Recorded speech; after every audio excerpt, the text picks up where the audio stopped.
அனுபவ பொருளாக வருகிறது. இந்த கர்மம் என்பது உடம்பை கூட்டும் போது இயங்குவதற்கு கேபிட்டலாக இருக்கிறது. அவ்வளோதான் பொதுவான செய்தி. சரி, இந்த 5 பொருளை பற்றி திருமூலருடைய திருவாக்கு காணப்பட்டது போல நீங்கள் திருக்குறளை வைத்து சொல்ல இயலுமா அப்படின்னு பார்த்தீங்கன்னா, நீங்கள் திருமந்திரத்திலேயே ஆணவம், கர்மம், மாயை என்கிற சொல்லாட்சி திருமந்திரத்திலேயே இருக்கிறது. ஆணவம், மாயை, கர்மமும் சொல்ல இந்த கர்மம், மாமலம், இந்த 3ம் உயிருக்கு எது போல கேட்டால் காணும் முளைக்கு தவிடு உமி ஆன்மாவும் என்று கொடுத்திருக்கிறார். ஒரு நெல் மணியில எப்படி உமி, தவிடு, முளைக்கும் திறன் இந்த 3 இருக்கிறதோ அதுபோல உயிரிடத்துல ஆணவம், கர்மம், மாயை என்ற 3 இருக்கிறது என்று திருமூலர் திருவாக்கில் சுட்டப்பெறுகிறது. திருக்குறள் எடுத்துக்கொண்டால் கடவுள் வாழ்த்து நமக்கு எல்லாருக்கும் தெரிந்து 10 குறட்பாவையும் இறைவனை பற்றி சொல்லுகிறார்.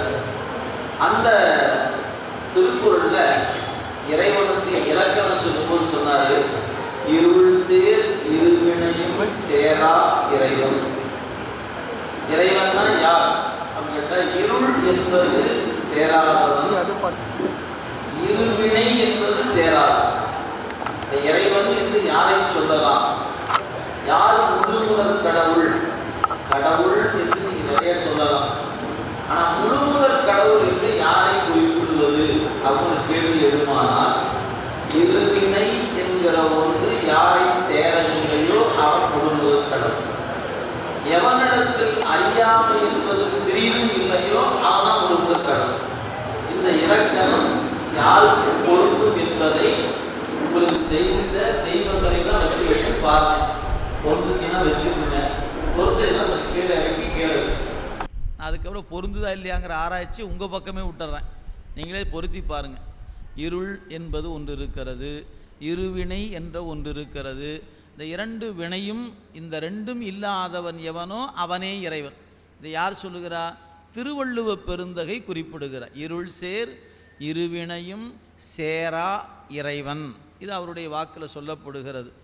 அப்போ அந்த வகையில் இருள் இருக்கிறது. இருள் என்பது ஆணவ மலத்தை குறிக்கும், இருவினை என்பது கண்மத்தை குறித்தது. அப்போ ஆணவ மலம், கண்மமலம், இறைவன்.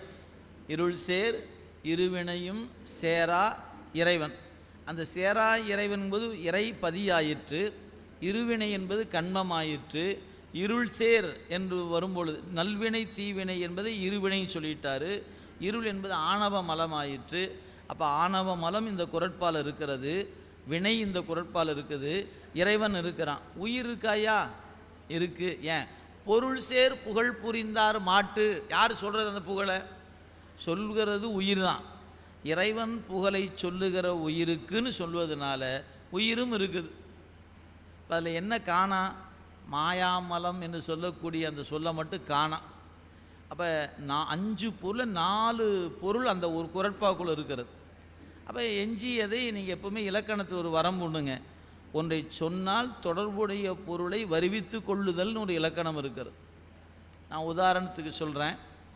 நமக்கு வெற்றலை எடுத்துகிட்டு வாப்பா அப்படின்னு சொல்கிறோம். உடனே ஒரு தாம்பால தட்டு எடுத்துகிட்டு வந்து வெத்தலை, பாக்கு, சுண்ணாம்பு எல்லாத்தையும் கொண்டாந்து வைக்கணும். வெறும் வெத்தலை மட்டும் கொண்டு வந்து வச்சிங்களேன், உன்ட்ட என்ன சொன்னேன்? நீங்கள் தான் வெத்தலை பாக்கு கட்டிங்க, வெத்தலை பாக்கு இருக்குது, அப்புறம் சுண்ணாம்பு 6 கொடுப்பா. எப்போ? ஏன்? தொடர்புடையது 3 பொருள். வெத்தலை பாக்கு அப்படின்னு சொன்னால் அந்த பாக்கோடு கூடிய சுண்ணாம்பும் தேவை என்பது சொல்லாமல் பெறப்படுகிறது. அவர் சொல்லாமல் விட்டுட்டார், நீ கொண்டு வராமல் விட்டுறலாமா என்ன? சார் நீங்கள் 2 தான் கேட்டீங்க, வெத்தலை பாக்கு தான் கேட்டீங்க, சுண்ணாம்பு கேட்கல அப்படின்னு சொன்னால் என்ன ஆகும்? அது பொருத்தமானது அல்ல. அப்போ ஒரு சொல்லுகிற பொழுது தொடர்புடைய பொருளில் 2ஐ சுட்டினால் 3வது ஒரு பொருளை வருவித்து கொள்ளுதல் வேண்டும் என்பது இலக்கணம். மனம் வாக்குன்னு சொன்னால் காயம் சொல்லாமல் பெறப்படும். இதெல்லாம் நீங்கள் நூலை படிக்க நமக்கு அறிந்து கொள்ளக்கூடிய ஒன்று. அந்த வகையில் இங்கே 4 பொருள் சொல்லப்பட்டு இருக்கிறது, ஒன்று சொல்லப்படலைன்னா அந்த ஒன்றை வருவித்து கொள்ளுதல் வேண்டும். இது ஒரு குறட்பாகு. அதே திருவள்ளுவ பெருந்தகை பொருள் அல்லவற்றை பொருள் என்று உணரும் மருளனா மானா பிறப்புனர். பொருள் அல்லவற்றை பொருள் என்று உணரும் மருள். இங்கே மருள் என்று சொல்லப்பட்டது எந்த பொருளை குறிக்கும் அப்படின்னா, மாயை என்ற பொருளுக்கு மருள் என்று பெயர். ஆணவம் என்பது இருள், மாயை என்பது மருள். இருளும் மருளும் ஒன்றா வேறா? இருள் இருள்னு சொல்கிறோமே அந்த பொருளும் மருள் என்று சொல்லக்கூடிய பொருளும் ஒன்றா வேறா அப்படின்னு கேட்டிங்கன்னா, இரண்டும் வேறு வேறு பொருள். இருள் வேறு, மருள் வேறு. எப்படி சார் தெரிஞ்சுக்கிட்டோம்? இப்போ நீங்கள் இருக்கக்கூடிய ஒரு அறை, அந்த அறையில் பல்வேறு வகையான பொருள்கள் வைக்கப்பட்டு இருக்கிறது. அந்த அறையில் மின்சார விளக்கு, அந்த மின்சாரம் அந்த குறிப்பிட்ட நேரம் இணைப்பு துண்டிக்கப்படுகிறது. இப்போ வெளியிலிருந்து ஒருத்தர் கேட்குறார், என்னப்பா எங்கே இருக்க? அந்த அறைக்குள்ளே இருக்கிறேன். என்ன பண்ணிகிட்ருக்கிற? ஒரே இருட்டாக இருக்குது, சும்மா உட்காந்துருக்கிறேன். ஒரே இருட்டாக இருக்குது. அவரால் காணப்படுகிற பொருள் இருள் மட்டுமே தெரிஞ்சுது. சரி, இப்போ என்ன பண்ணலாம்? ஒரு சின்ன விளக்கு இல்லைன்னா, இப்போ நம்ம கையில் இப்போ தான் நம்ம விளக்குக்கெல்லாம் செல்ஃபோன்லேயே வந்துருச்சு. உடனே ஒரு டார்ச் எடுத்து போட்டுட்டோம். டார்ச் எடுத்து வச்சு என்ன பண்ணலாம்? அப்படியே மேலே பட்டோம்னா விண்ணில் டெரஸில் பட்டு கொஞ்சம் வெளிச்சம் கிடைக்கும். இல்லையா, எங்கள் ஊர் பக்கம் இப்படி ஓரமாக வச்சோம்னா ஒரு வாரு வெளிச்சம் இருக்கும். அந்த அறை முழுக்க அந்த டார்ச் வெளிச்சம் பத்துமான்னு கேட்டால் பத்தாது. அப்போ என்ன பண்ணுறோம்? ஒரு இடத்துல அது வெளிச்சம் இருக்கும், அந்த வெளிச்சம் ஒருவாறு பொருளை காட்டும். பக்கத்தில் இருக்கிற பொருளை நல்லா காட்டும், தூரமாக இருக்க போல் என்னமோ இருக்குன்னு காட்டும், என்னன்னு தெரியாது. ஒரு வேளை ஒரு கயிறு சுற்றி வச்சுருக்கிறாங்க, அந்த மூலையில் ஒரு கயிறு இருக்குது. இந்த வெளிச்சம் அங்கே வரைக்கும் போகலை, இடையில தான் நிற்கிது. இப்போ அந்த கயிறு இருக்குது, இங்கே பார்க்கும்போது எப்படி தெரியும்னா, ஏதோ பாம்பு இருக்கும் போல் இருக்குது, பாம்பு இருக்கும் போல் இருக்குது. ஏன்? சுருண்டு இருக்குது, அப்படியே நிற்குது. லேசாக காற்று அடிச்சுது பாருங்கள், அந்த காற்றுல அது வேறு கயிறு வேறு கொஞ்சம் ஆடிச்சு. பாம்பு தான் இருக்க மாட்டேங்குதே அப்படின்னு ஒரு பயம் வந்துருச்சு. இப்போ அந்த விளக்கு ஏற்றாத போது கயிறு தெரியல, எந்த பொருளும் தெரியல, வெறும் இருட்டு மட்டுமே தெரிஞ்சிச்சு. இப்போ விளக்கேற்றி வச்ச உடனே இந்த வெளிச்சம் போதுமானதாக இல்லை. அந்த வெளிச்சத்தில் காணப்படுகிற பொருள் என்னவா தெரியுது? ஒரு பொருள் வேறொரு பொருளாக தெரியுது. கயிறு என்னவா தெரியுது? பாம்பாக தெரியுது. இதற்கு பெயர் மருள், மயக்கம் என்று பொருள். சரி, இப்போ மின்சார விளக்கு வந்துருச்சு. விளக்கு வந்து என்னாச்சு? அடாடா, கயிறு தான், நான் இவ்வளோ நேரம் பாம்புன்னு நினச்சிட்டு பயந்துட்டு இருந்தேனே. இப்போ கயிறு கயிறாக தெரிவது வெளிச்சம், அது தெருள் என்று பெயர். கயிறு பாம்பாக தெரிந்தது மருள் என்று பெயர். கயிறே தெரியாமல் இருந்தது இருள். அப்போ 3 நிலை இருக்குது. இருள் ஒன்று இருக்கிறது, மருள் ஒன்று இருக்கிறது, தெருள் ஒன்று இருக்கிறது. தெருள் என்றால் தெளிதல். இருள் முற்றிலுமாக சூழ்ந்து மறைத்து நிற்கிற தன்மை. அந்த மறைப்பை நீக்க உதவுவது மருள், மயக்கம். இந்த மயக்கம் இன்றியமையாதது. ஏன்? சில முக்கியமான அறுவை சிகிச்சைகளை நம்மளை மயக்கப்படுத்தி தான் அப்புறப்படுத்தப்படும். ஏன்? கிழிக்கிறது, தைக்கிறதெல்லாம் ரொம்ப வலிக்கும். அதனால் நம்மளுக்கு மயக்கம் ஊசி போட்டு நம்மளை மயக்கத்துக்கு தள்ளி, அதுக்கப்புறம் தான் மருத்துவர்கள் சிகிச்சை முடித்த பிறகு அப்புறம் மெல்ல மெல்ல மயக்கம் மெல்ல மெல்ல மீண்டு வருவோம். மீண்டு வந்து வலி இல்லாமல் இருக்குமா என்ன? அப்போ தான் வலிக்கும். ஏன்? சிகிச்சை செய்கிற வரைக்கும் வலி தெரியாது, முடித்த பிறகு வலிக்கும். டாக்டர் சொல்ல கொஞ்ச நாளைக்கு வலிக்கும், பொறுமையாக இரு. ஏன்? உள்ளுக்குள் இருந்த கட்டி உன் உயிருக்கு ஆபத்தானது. அதை எடுக்கணும்னு சொன்னால் மயக்கம் போட வச்சு மயக்கத்தின் வழியாக சிகிச்சை செய்து தான் அந்த கட்டியை அப்புறப்படுத்த முடியும். அப்புறப்படுத்திய பிறகு அந்த வலி கொஞ்ச நாள் இருக்கும். அந்த வலி பிறகு மெல்ல மெல்ல மெல்ல மெல்ல மறைந்து போயிடும். அது பிறகு உனக்கு ஆரோக்கியமாக. ஏன்? அப்புறப்படுத்த வேண்டியதை அப்புறப்படுத்தி விட்டதுனால. இப்போ அதை மனதில் வச்சுக்கிட்டிங்கன்னா, இறைவன் நமக்கு மாயை என்கிற மயக்கத்தை கொடுத்து தான் எதை நீக்கிறான்? ஆணவம் என்கிற இருளை நீக்கிறான். அப்போ இறைவன் யார்? மிகச்சிறந்த மருத்துவன். துணி துவைக்கும் போது மிகச்சிறந்த வண்ணான், சிகிச்சை பண்ணும்போது மிகச்சிறந்த மருத்துவன். நீங்கள் எல்லா பாத்திரமும் அவனுக்கு நச்சுன்னு பொருந்தும். நீங்கள் அவர் டாக்டர்னு சொல்லலாம், வழக்கறிஞர்னு சொல்லலாம், இல்லையா? அவர் ஒரு என்ஜினியர்னு சொல்லலாம், என்னமா டிசைன் பண்ணியிருக்கிறார். ஏன் நம்ம எல்லாம் எப்படி டிசைன் பண்ணியிருக்கிறாரு, 2 கண்ணு, காது, மூக்கு, வாய். இதே ஒரு குதிரைக்கு எப்படி வச்சுருக்கிறாரு, ஒரு மாட்டுக்கு எப்படி வச்சுருக்காரு, ஒரு ஆட்டுக்கு எப்படி வச்சுருக்கிறாரு. அதுக்கு 2 கண் இருக்குது, 2 காது இருக்குது. ஆனால் நம்மளை மாதிரியா இருக்குது? இல்லையே, வேற மாதிரி இருக்குது. அப்போ இந்த டிசைன் யார் பண்ணா? அந்த இன்ஜினியர் தான் பண்ணார். வீட்டை பார்க்குறமா இல்லையா, இந்த வீடு யார் கட்டினா, ரொம்ப அழகாக இருக்குது, அந்த வீடு யார் கட்டினா? ஏன் ஒவ்வொரு இன்ஜினியர் ஒவ்வொரு வாரம் வீடை கட்டி வச்சுருக்காங்களே. மொத்த பயன்பாடு என்னமோ ஒரு சமையலறை, ஒரு படுக்கை அறை, ஒரு வரவேற்பறை, அவ்வளோதான். ஆனால் அந்த என்ஜினியர் ஒவ்வொருத்தரும் ஒவ்வொரு வகையாக கட்டுறாங்களா இல்லையா? ஆம். அதனோட வண்ணம் தீட்டுதல் எல்லாரும் ஒரே மாதிரியாக தீட்டுறோம் இல்லையே. அப்போ அது யாரை வியந்து பார்க்குறோம்? என்ஜினியரை பார்த்து வைக்கிறோம். அருமையாக கட்டியிருக்காரியே, யார் அந்த என்ஜினியர் அப்படின்னு கேட்குற மாதிரி கண்ணாடிக்கு முன்னாடி நின்னோம்னா நாம் கேட்கணும், இந்த என்ஜினியர் யார்? ஏன் இந்த உடம்பு என்கிற கட்டமைப்பை வடிவமைத்தவன் யார்? அவன்தான். அப்போ நீங்கள் என்ன சொல்லணும்? கடவுளே நன்றியா, ஏன் என்னை இந்த மாதிரி வடிவமைப்பதற்கு எனக்கு நன்றி உனக்கு உரித்தாக்கிறேன்னு சொல்லணுமா இல்லையா? நமக்கு எட்ட மாட்டேங்குதே. நாம் என்ன கேட்குறோம்? இந்த சாமி எனக்கு என்ன கொடுத்துச்சு, இந்த சாமி எனக்கு என்ன கொடுத்துச்சு, மொத்தத்தையும் அவர் தான் உனக்கு கொடுத்து வச்சுக்கிறாரு, வாங்கிக்கிட்டு என்ன கொடுத்துச்சுன்னு கேட்குறேன் இல்லையா? இது எது போல் தெரியுங்களா? இந்த குழந்தை பெற்று வளர்த்து ஆளாக்கி அப்படியே ஒரு ஸ்டேஜ் கொண்டாந்து நிறுத்தி அவன் சம்பாதிக்க ஆரம்பிச்சோன்னு அவன் கேட்பான், நீ எனக்கு என்ன பண்ணேன்னு கேட்பான். அம்மா சொல்லுவாங்க, நான் உனக்கு ஒன்றுமே பண்ணலடா, சரியா? அம்மா சொல்லுவாளா என்ன, நான் நீ குழந்தையா இருக்கும்போது போகும்போது தொடச்சி விட்டேன், நீ தூங்கும்போது உன்னை பசி இருக்குதுன்னு சொல்லி எழுப்பி எழுப்பி பால் ஊட்டுனேன் அப்படின்னு சொல்லிட்டு இருப்பாங்களா என்ன? போடா போ, நான் சொல்லணுமா உனக்கு என்ன பண்ணுன்னு? ஒன்றுமே பண்ணல, போயிட்டேரு அப்படின்வாங்க. ஏன் நான் செய்த சொல்லி காட்டுவதுக்கு பேர் அன்பு இல்லைடா, நீயா தெரிஞ்சுக்கிற அன்றைக்கி அன்பு, போ அப்படின்னு அம்மா சொல்கிறாங்களா இல்லையா? அந்த மாதிரி தான் பெருமான்னு நிற்கிறான். ஏன் அவன் பால் நினைந்தூட்டும் தாய் எல்லாம் அவன் நம்மளை சொல்லி சொல்லியாக காட்டிகிட்டு இருக்கிறான். இல்லை இவன் நம்மளை கும்பிட மாட்டேங்கிறான், இவனுக்கு 2 கம்மியாக வை, அவன் நல்லா கும்பிட சேர்த்து வை, அப்படியே வைக்கிறாரு. எல்லாத்துக்கும் பொதுவாக தான் கொடுக்குறாரு. அவங்கவுங்க அறிவுக்கு தக்கவாறு முகந்து கொள்கிறோமே ஒழிய அவன் கருணையில் ஒருபோதும் இழுக்கில்லை. அதான் அடிப்படையான ஒன்று. அப்போ இருள் சேர் இருவினையும் சேரா இறைவன் என்கிற அந்த குறட்பால மருள் என்கிற மாயை சொல்லப்படலை.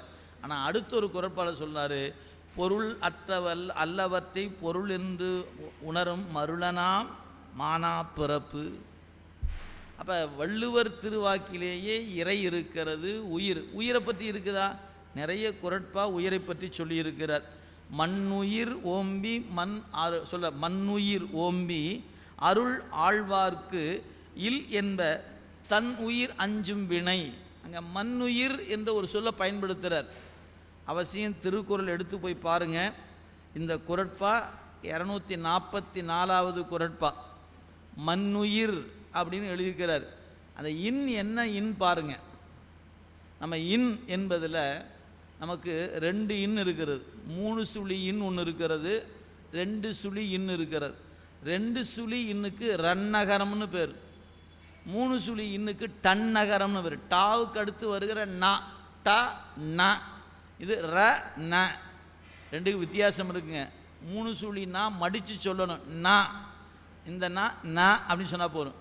இன் இன் 2க்குள்ள வேறுபாடு. இன் அப்படின்னு நாக்க மடித்து சொன்னீங்கன்னா 3 சுழி இன்ன குறிக்கும், மடிக்காமல் இன் அப்படின்னா 2 சுழி இன்ன குறிக்கும். இங்கே வள்ளுவ பெருமான் 2 சுழி இன் தான் போட்டுக்கிறார். மண்ணுயிர். அவர் ஏன் மண்ணுயிர்னு போடலை?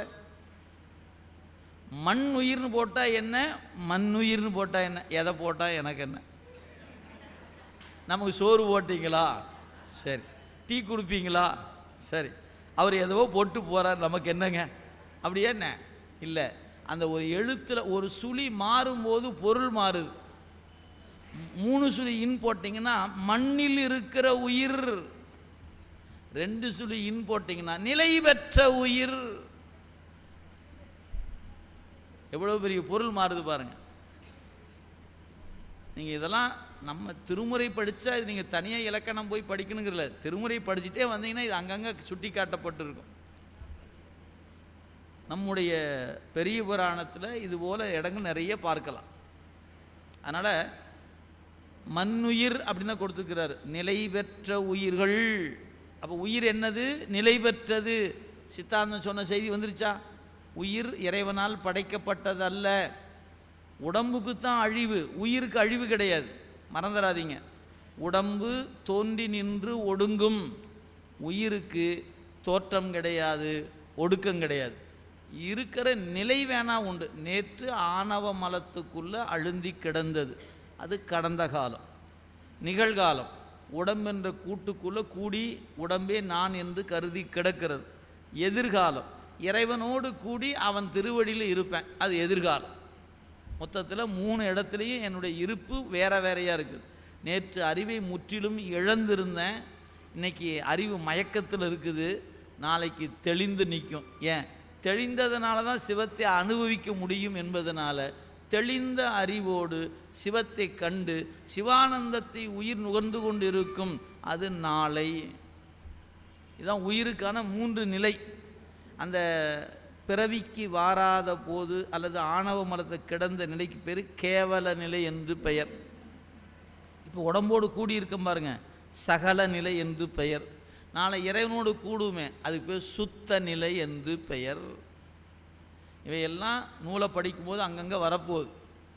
அதெல்லாம் அந்தந்த இடங்கள் வரும்போது நம்ம புரிந்து கொள்ள முடியும். எனவே திருக்குறளிலேயே இந்த 5 பொருளுடைய சொல்லாட்சி இருப்பதை நாம் காண முடியும். எனவே திருமுறைகளில் இருக்கிறது, சித்தாந்த சாத்திர கருத்துகள் சங்க இலக்கியத்தில் இருக்கிறது, எல்லாவற்றும் இருக்கிறது. சரி, இனி நம்ம இறைவனை பற்றி கொஞ்சம் தெரிஞ்சுக்கலாம். ஏன்னா நமக்கு தெரிய வேண்டியது என்ன அப்படின்னா, இந்த பொருள்கள் 3 பொருள்: பதி, பசு, பாசம். இந்த பொருளை எப்படியா தெரிஞ்சுக்கிறது? இதற்கு அளவை என்று பெயர். இன்றைக்கி ஆங்கிலத்தில் யூனிட் அப்படின்னு சொல்கிறோம் இல்லைங்களா? எந்த ஒரு பொருளையும் அளவீடு செய்வதற்கு அலகு என்று பெயர். நினைவில் வைத்து கொள்ளுங்கள், உங்களுக்கு தெரிஞ்ச பாட்டு: உலகெல்லாம் உணர்ந்து ஓதற்கு அரியவன், நிலவுலாவிய நீர்மலி வேணியன், அலகில் சோதியன். அழகில், அழகில் இல்லை, அலகில். அலகு, அழகுனா யூனிட்னு பேர். ஏன்? இறைவனை எந்த அளவையாலும் அளவீடு செய்ய முடியாதுன்னு அந்த பாட்டு சொல்லுது. அலகில் சோதியன். சரி, அந்த வரிக்கு என்னையா பொருள்? இறைவனை கிலோகிராமில் அளந்து சொல்ல இயலாது, இறைவனை மீட்டரில் அளந்து சொல்ல முடியாது. இறைவனை வேற என்ன வகையில் சொல்லலாம்? நீட்டல் அளவை, நிறுத்தல் அளவை, முகத்தல் அளவை. லிட்டரில் சொல்ல முடியாது. சாமி எத்தனை லிட்டர், சாமி எத்தனை கிலோ அப்படி சொல்ல முடியுமா என்ன? இல்லை. ஏன்? இந்த 3 அளவைகளும் உலகத்தை அறிவதற்கு பயன்படும்.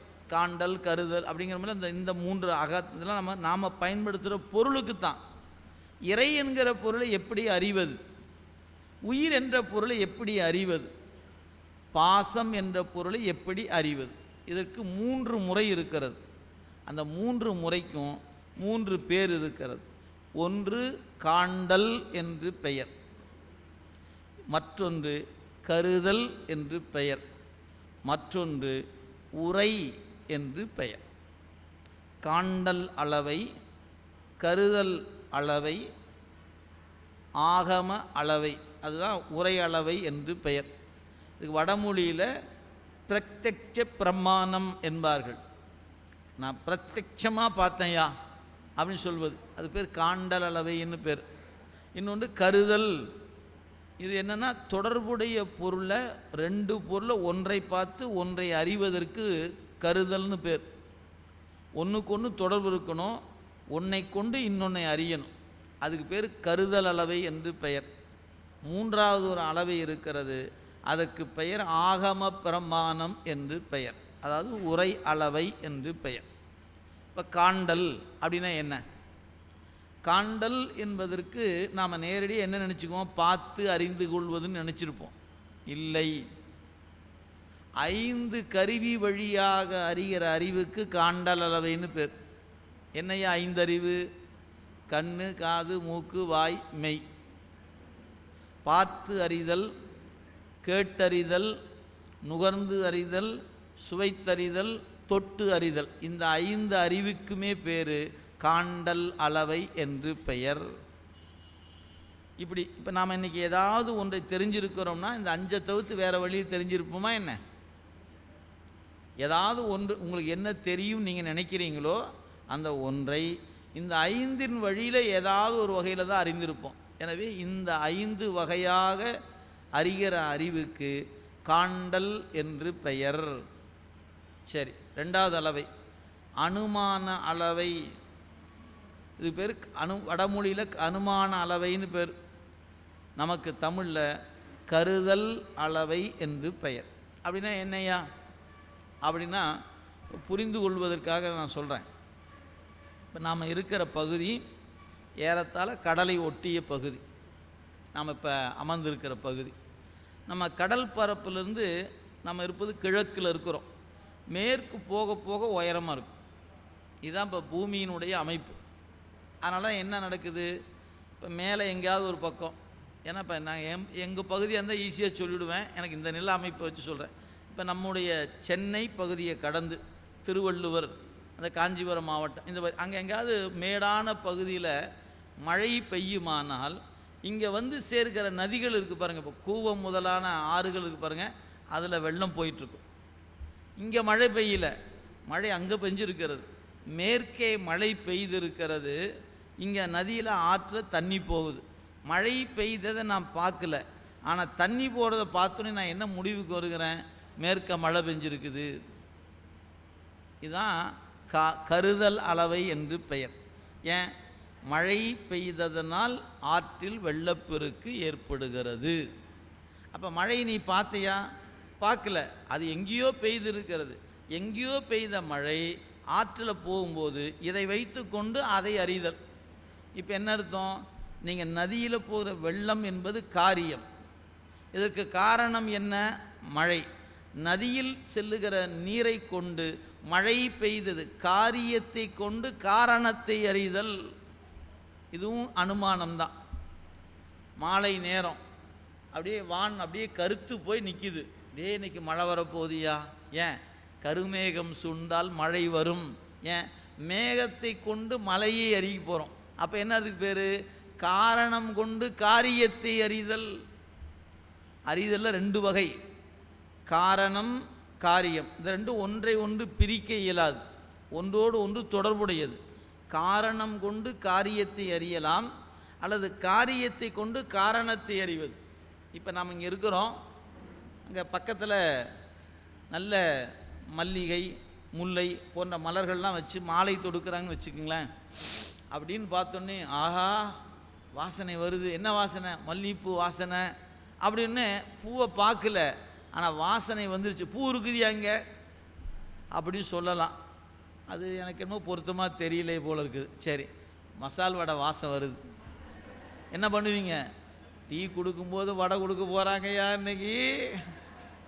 சரி சரி, ஏன் சூடாக இருக்க மாட்டேங்குது, மூக்கு தொலைக்குது வாசனை, என்ன வடைன்னு தான் தெரியல, மசால் வடையா மெது வடையா, ஏதோ ஒரு வடை இருக்குது விடு. இப்போ வடையை பார்க்கல, வாசனையை பார்த்தோன்னே வடை வருது, தெரிஞ்சிட்டோமா இல்லையா? ஆமாயா தெரிஞ்சுக்கிட்டோம். அப்போ வாசனையை கொண்டு வடையை அறிதல் எது, காரியத்தை கொண்டு காரணத்தை அறிதல். இப்படி சொன்னால் பாடம் புரியுமா?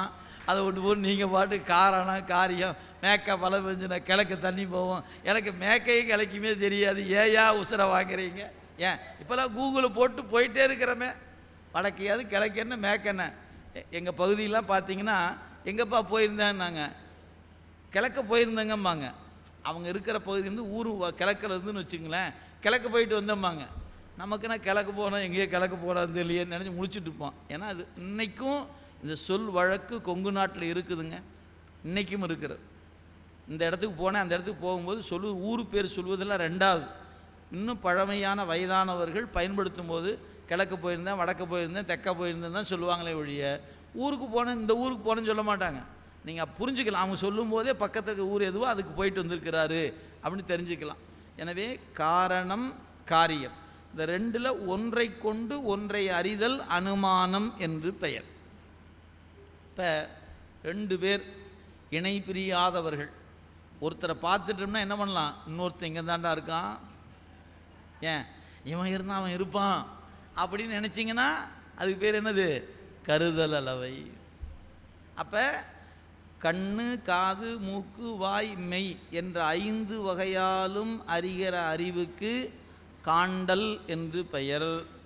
அப்புறம் ஒன்றை கொண்டு ஒன்றை அறிவது, காரணத்தை கொண்டு காரியம், காரியத்தை கொண்டு காரணம் என்று அறிவது அனுமான அளவை, கருதல் அளவை என்று பெயர். இந்த ரெண்டை, மூணாவது ஒரு அளவை இருக்குது, அதுக்கு பேர் ஆகம பிரமாணம் என்று பெயர்.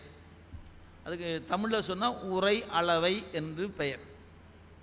இந்த உரை அளவை என்பது என்ன அப்படின்னு கேட்டால், இப்போ நான் ஒரு கேள்வி, சொர்க்கத்தை யாராவது பார்த்துருக்கிறீர்களா? ஒருத்தரும் கையை தூக்கல.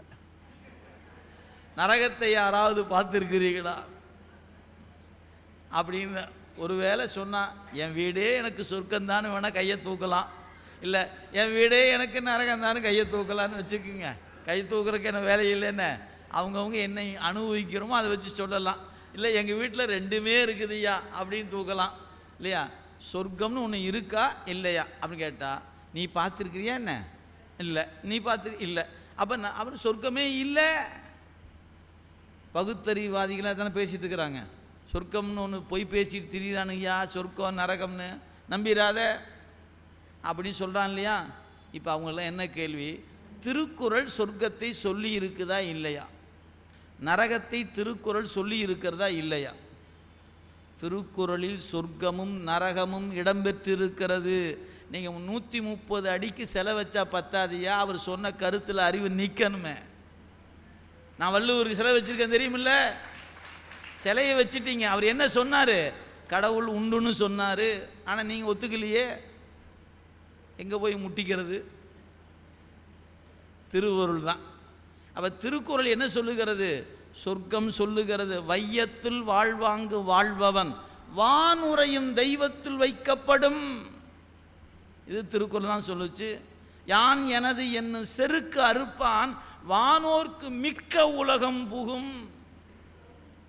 கற்று ஈண்டு மெய்ப்பொருள் தலைப்பட்டார் மற்ற ஈண்டு வாரா நெறி. எங்க இருக்குது? 36வது அதிகாரம் படிங்க. மெய் உணர்தல் அத்தனையும் சைவ சித்தாந்தம். திருக்குறளில் 36வது அதிகாரத்தில் 10 குறட்பா இருக்கிறதுங்க. அந்த 36வது அதிகாரம் முற்றிலும் சைவ சித்தாந்தம். கற்று ஈண்டு மெய் பொருள் தலைப்பட்டார் மற்ற ஈண்டு வாரா நெறி. அந்த மெய்ப்பொருளை யார் தலைப்படுகிறானோ அவன் மீண்டும் இந்த மண்ணுக்கு வரமாட்டான். மீண்டு வாரா வழி திருவாசகம் சொல்லுச்சு இல்லைங்களா? மீண்டு வாரா வழியருள் புரிபவன் பாண்டி நாடே பழம்பதியாக பத்திசை அடியரை பரம்பர துய்ப்பவன்.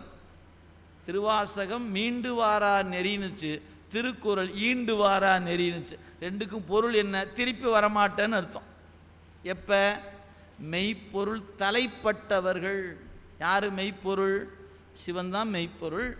அவர்கிட்ட யார் தலைப்படுகிறாங்கோ அவங்க திரும்பி வரமாட்டாயா?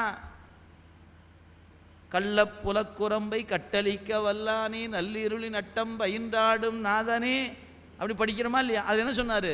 மீட்டு இங்கு வந்து வினை பிறவி சாராமே.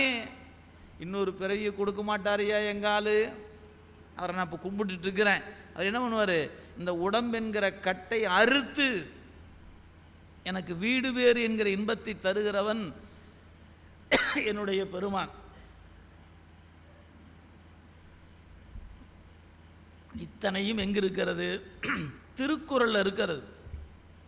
திருக்குறள் வானூர் உலகம் சொல்லி இருக்கிறது, இந்திரன் உலகம் சொல்லி இருக்கிறது, திருமால் இருக்கிற உலகத்தை சொல்லி இருக்கிறது. அதற்கு மேலும் உலகம் இருப்பதை திருக்குறள் சொல்லுகிறது.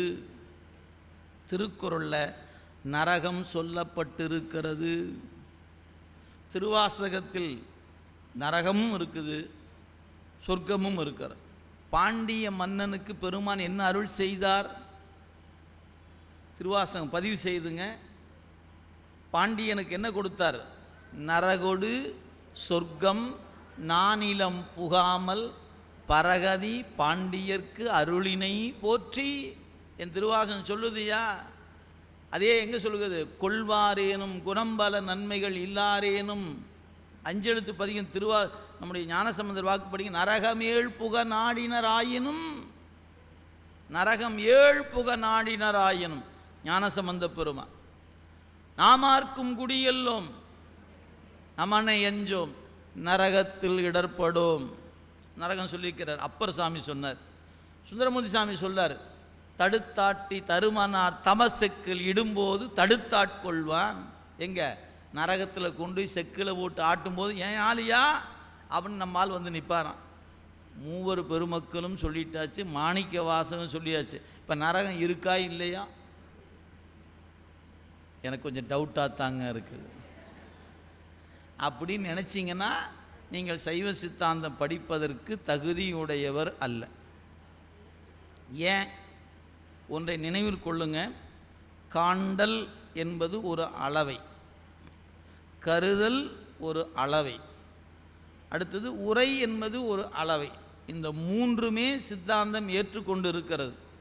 காண்டலில் பிழை வரலாம், கருதலில் பிழை வரலாம், ஆனால் ஆகம பிரமாணம் என்கிற உரை அளவை பிழை இல்லாதது, சத்தியமானது.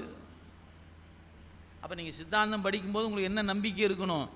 எங்கள் திருமுறை ஆசிரியர்கள் தந்திருக்கின்ற திருமுறையில் சொல்லப்பட்ட செய்தி அத்தனையும் சத்தியம், சத்தியம். அந்த நம்பிக்கை உங்களுக்கு இருந்தால் தான் சித்தாந்தம் படிக்கும்போது புரியும். ஏன் நரகத்தை நீ இன்னும் பார்த்த மாதிரி பேசிகிட்டு இருக்கிற? எங்கள் ஞானசம்பந்தர் சொல்லியிருக்காருயா, எங்கள் நாவுக்கரசு சொல்லியிருக்காரு. அப்போ நரகம் உண்டா இல்லையா? உண்டு. சங்கநிதி பதுமநிதி இரண்டும் தந்து தரணியோடு வான் ஆள தருவரேனும் அப்பர் சுவாமி சொல்லார். வான் உலக வச்சுக்க வேண்டாம் எனக்கு அப்படின்னா வேண்டான்னு சொல்கிற அளவுக்கு திருநாவுக்கரசருக்கு என்ன நெஞ்சு துணிவு பாருங்க. எப்பா உண்மையாலுமே சொல்கிறியா? உனக்கு சொர்க்கம் வேண்டாமா? வேண்டாம் பெருமானே. இந்திர உலகம் வேண்டாம் பெருமானே. என்னையா எல்லாரும் அதுக்கு தான்யா பூசை பண்ணுறாங்க, நீ கேட்டால் வேண்டாங்கிற? எனக்கு வேண்டாம். அப்போ நம் பெருமக்களுடைய திருவாக்கில் இவையெல்லாம் குறிக்கப்பட்டிருக்கின்றன. எனவே இப்போ நமக்கு என்ன வேணும்? நரகம் சொர்க்கத்தை பற்றி சந்தேகம் இருக்கக்கூடாது. சாமி இல்லைங்களுக்கு சந்தேகம் இருக்கட்டும், நரகம் இல்லைன்னு சொல்லட்டும், இருக்கட்டுன்னு சொல்லட்டும், அது அவங்க பாடு. ஆனால் திருமுறையும் இறை நம்பிக்கையும் உடைய நமக்கு நரகம் உண்டு, சொர்க்கம் உண்டு. எதை கொண்டு சொல்லுகிறீர்கள்? போனவங்க பார்த்து சொல்லியிருக்கிறான். யார்? நாமளும் போயிட்டு வந்த ஆள் தான், நமக்கு தெரியல, மறந்து போயிட்டோம். நாம் பார்க்காத சொர்க்கமா என்ன, நாம் பார்க்காத நரகமா என்ன? அதெல்லாம் ஏற்கனவே கடந்த கால பிறவிலேயே போயிட்டு வந்தாச்சு. இப்போ எங்கே சிவலோகத்துக்கு போகலான்னு வந்திருக்கிறோம். நாம் மறந்துடக்கூடாதுங்க. அங்கெல்லாம் போயிட்டு வந்தங்காட்டி தான் அறிவு கொஞ்சம் தெளிவாக நிற்குது. ஏமாந்துடாத, சிவபெருமானை பிடிச்சிக்க. அவன் இந்த சாமி தான் பெருசு, அந்த சாமி தான் பெருசுன்னு சொல்லுவான். ஏமாந்து போனீங்கன்னா அப்புறம் சொர்க்கத்துக்கு எங்காவது போயிடுவேன். அதெல்லாம் ஏமாறாம என்னன்னா சிவபெருமான்ட்ட வந்துடலாமையா, நம்ம சிவலோகத்துக்கு போயிடலாம். திருவாசகம் அதாங்க சொல்லுது, அணியார் கதவு அது அடையாமே நாம் போய் எங்கே சிவபுரத்து செல்வோம். மற்றவங்க எங்கேயோ போயிட்டு போகிறாங்க, அவங்கவுங்க தகுதிக்கு தக்கவாறு போட்டு நாம் எங்கே போகலாம்? சிவபுரத்துக்கு போகலாமியா? நாம் செல்வர் சிவபுரத்தின் உள்ளார் சிவனடி கீழ் பல்லோரும் ஏத்த பணிந்து. எல்லாரும் கையெடுத்து கும்பிட நீ எங்கே போயிருக்கலாம்? சிவலோகத்துக்கு போகலாம். நீங்கள் அங்கே போகலாமா இல்லை நீங்கள் கும்பிட்டுக்கிட்டே போகலாமா? உங்களை கும்புற மாதிரி போகிறதா, நீங்கள் கும்பிட்டே போகிறதா? ரெண்டுக்கு வித்தியாசம் இல்லை. பல்லோரும் ஏத்த பணிந்து நீங்கள் சிவபுரத்துக்கு போகலாமுங்க. எப்போ? சிவபுராணம் தன்னை சிந்தை மகிழச் சொன்னால், அதில் சொல்லப்பட்டதை கொஞ்சம் நெஞ்சில் கொஞ்சம் உரைச்சி வச்சு அப்படியே பெருமானே பெருமானேன்னு கண்ணீர் பெருக்கோடு அவனை பிடிச்சிக்கிட்டீங்கன்னா நீங்கள் சிவபுரத்துக்கு மற்றவன் கையெடுத்து கும்பிட நீங்கள் போகலாம். இல்லைன்னா நீங்கள் சொர்க்கம் முதலான உலகத்துக்கு ஐயா வணக்கம் வணக்கம் வணக்கம் வணக்கம் போட்டு சொர்க்கத்துக்கு போகலாம். நீங்கள் எங்கே போகணும்? உங்கள் கையில் தான் இருக்குது. வாய்ப்பு யார் கையில் கொடுக்கப்படுகிறது? உங்கள் கையிலேயே கொடுக்கப்படுகிறது என்பதை நினைவில் வைத்து கொள்ளுங்கள். சரி, அப்போ அளவை என்று ஒன்று இருக்கிறது. இதில் சித்தாந்த பார்வையில் 3 அளவை தான், காண்டல், கருதல், உரை. மற்ற சமயங்கள் இன்னும் நிறைய அளவைகளை கொண்டு இருக்கின்றன. அவங்க 7 சொல்லுவாங்க, 10 சொல்லுவாங்க. எவ்வளவு விரித்தாலும் அவை எல்லாமே இந்த 3னுள் அடங்கிவிடும். இதை பற்றி நாம் எப்போது படிக்கணும்னு தோணுச்சுன்னா எப்போ படிப்போம்? படிப்போம். காலம் சொல்ல முடியுமா தெரியல. ஏன் சிவஞான சித்தியார் என்கிற நூல் படிக்கும்போது இது வருது. என்னைக்கு சிவஞான சித்தியார் படிப்போம்? மெதுவாக படிப்போம். வரும் இல்லையா? வரிசையாக ஒன்றா படிச்சிடும்போது ஒரு நாளைக்கு வரும். அப்போ தெரிஞ்சுக்கலாம் சிவஞான சித்தியாரில் அளவை பற்றிய குறிப்பை அருணந்தி சிவாச்சாரியார் முதல் 20 பாட்டுக்குள்ளே கொடுத்துருக்கிறார். அதை பார்த்தீங்கன்னா தெரிஞ்சுக்க போகிறோம். சரி, அப்போ இந்த 3 பொருள், பதி பசு பாசம் என்கிற 3 பொருளை நாம் உண்டு என்று அறிவது எந்த வகையால் அப்படின்னு கேட்டால் 3 வகையாலும் அறியலாம். காண்டல், கருதல், உரை. அதில் உரை அளவையே சித்தாந்தத்துக்கு இன்றியமையாத பிரமாணம் என்பதை நினைவில் கொள்ள வேண்டும். உங்களுக்கு தெரிந்திருக்க கூடும், ஞானாமிர்தம்னு ஒரு நூல் இருக்கிறது. யாருக்காவது தெரியுமா? ஞானாமிர்தம் என்று ஒரு நூல், வாகீச முனிவர்னு ஒரு பெரிய ஒரு முனிவர் அருளிய நூல். சிவஞான போதத்துக்கு முந்தைய நூல் வாகீச முனிவர் அருளிய ஞானாமிர்தம் என்ற நூல். அந்த நூல் இந்த சித்தாந்த சாத்திரம் 14 ஒன்றா வரல.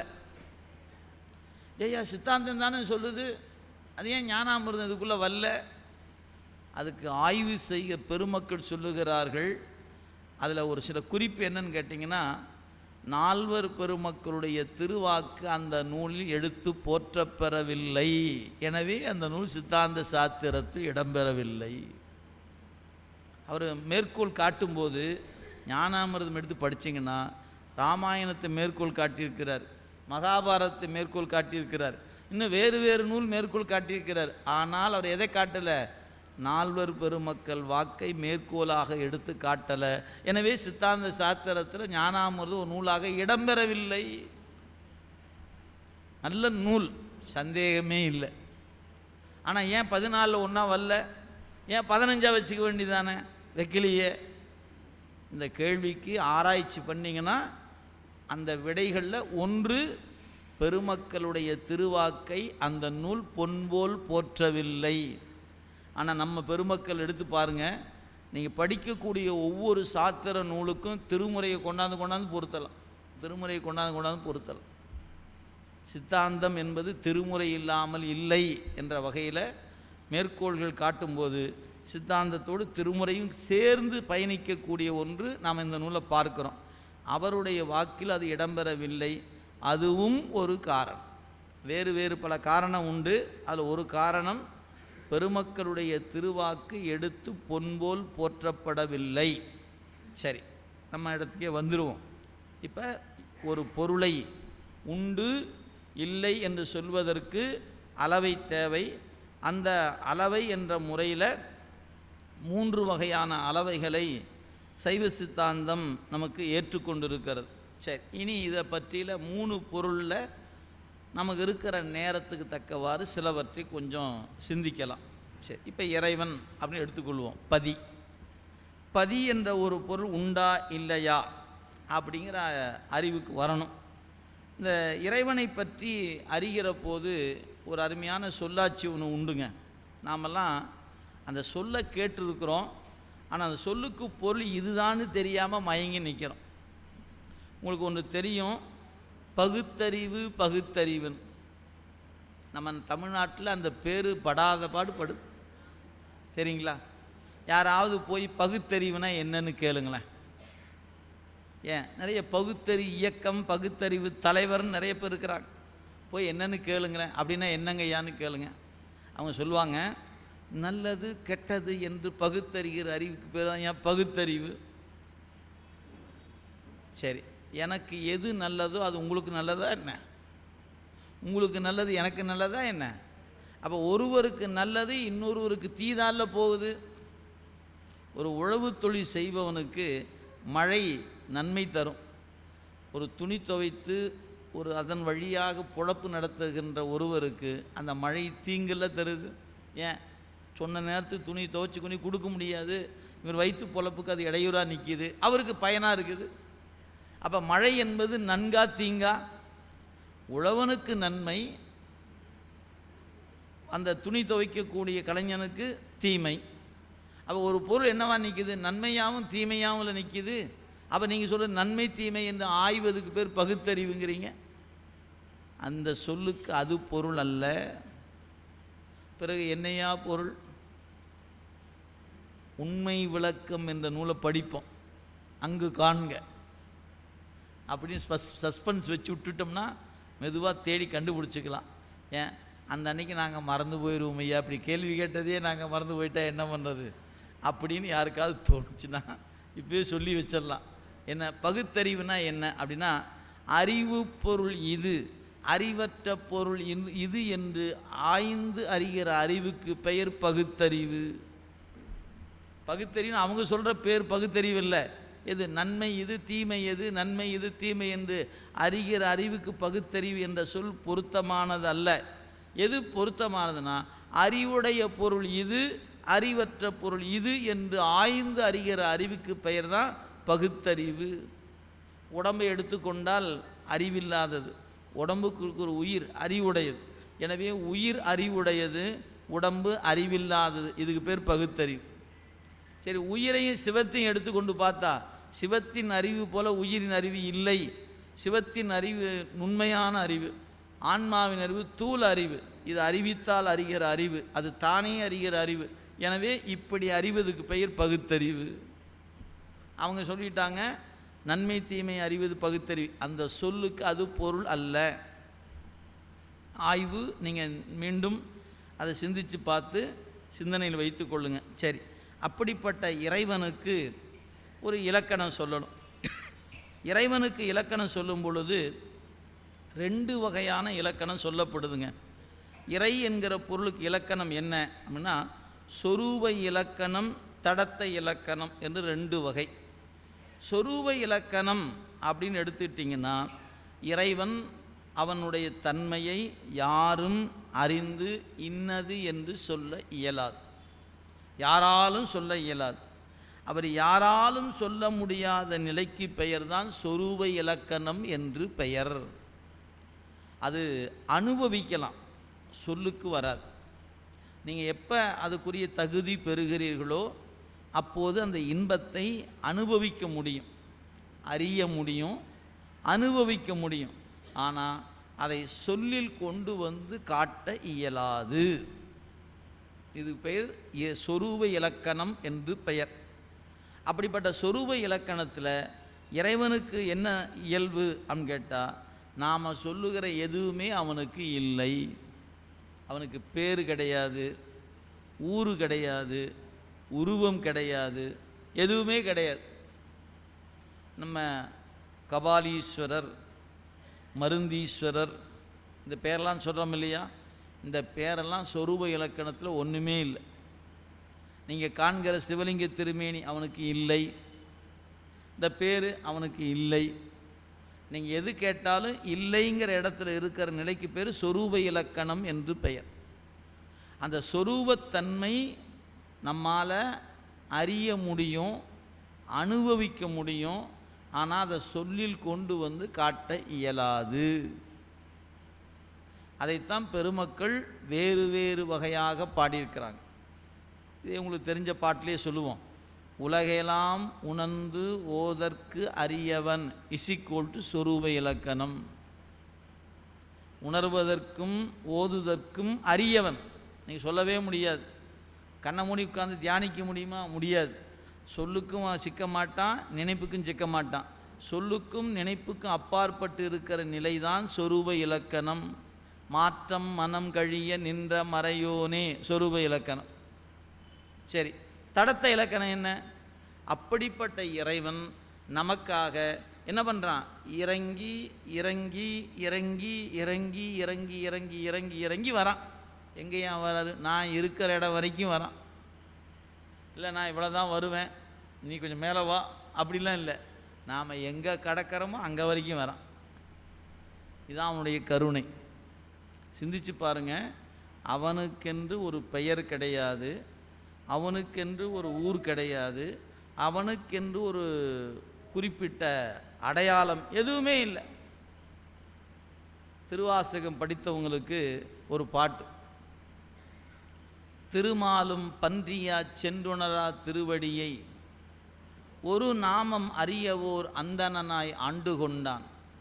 ஒரு நாமம் ஓர் உருவம் ஒன்றும் இல்லாருக்கு 1000 திருநாமம் பாடினாம் தெள்ளேனம் கொட்டாமோ. இது என்ன சொல்லுது இந்த பாட்டு? நான் வணங்குகிற தெய்வம் ஒரு நாமம் இல்லாதவர், ஓர் உருவம் இல்லாதவர், ஒன்றும் இல்லாதவர். அப்போ ஒன்றும் இல்லாதவன் சொல்லுகிற இடம் எது? அது சொரூப இலக்கணம். ஒரு நாமம் ஓர் உருவம் ஒன்றும் இல்லார்.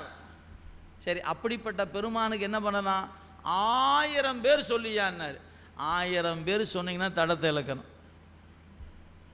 அவன் இறங்கி வந்தால் தான் நீங்கள் பேரே சொல்ல முடியும். ஏன் அதான் பேரே இல்லாத ஆளுன்ட்டீங்களே.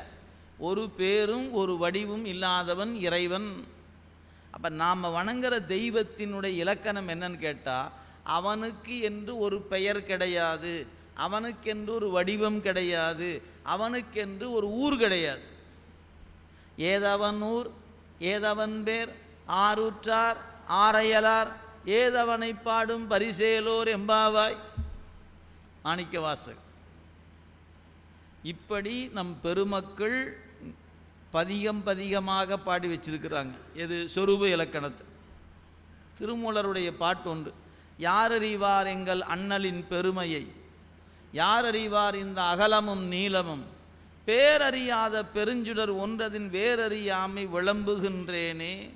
ஐயா, என்னால் சொல்ல முடியலேங்கிறார். சுந்தரமூர்த்தி சாமிகள் பாடுறார்.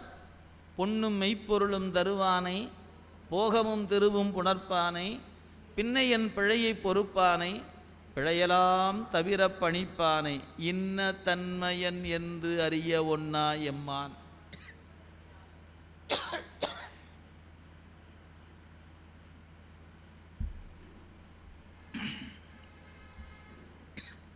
அவனை பற்றி சொல்லணும்னா, இன்ன தன்மையன் என்று அறிய ஒண்ணா எம்மான். முன்ன சொன்னதெல்லாம் தடத்தம். அவன் என் நினைப்புக்கும் என் சொல்லுக்கும் அப்பாற்பட்டு நிற்கிறான் என்று சொல்வது சொரூப இலக்கணம்.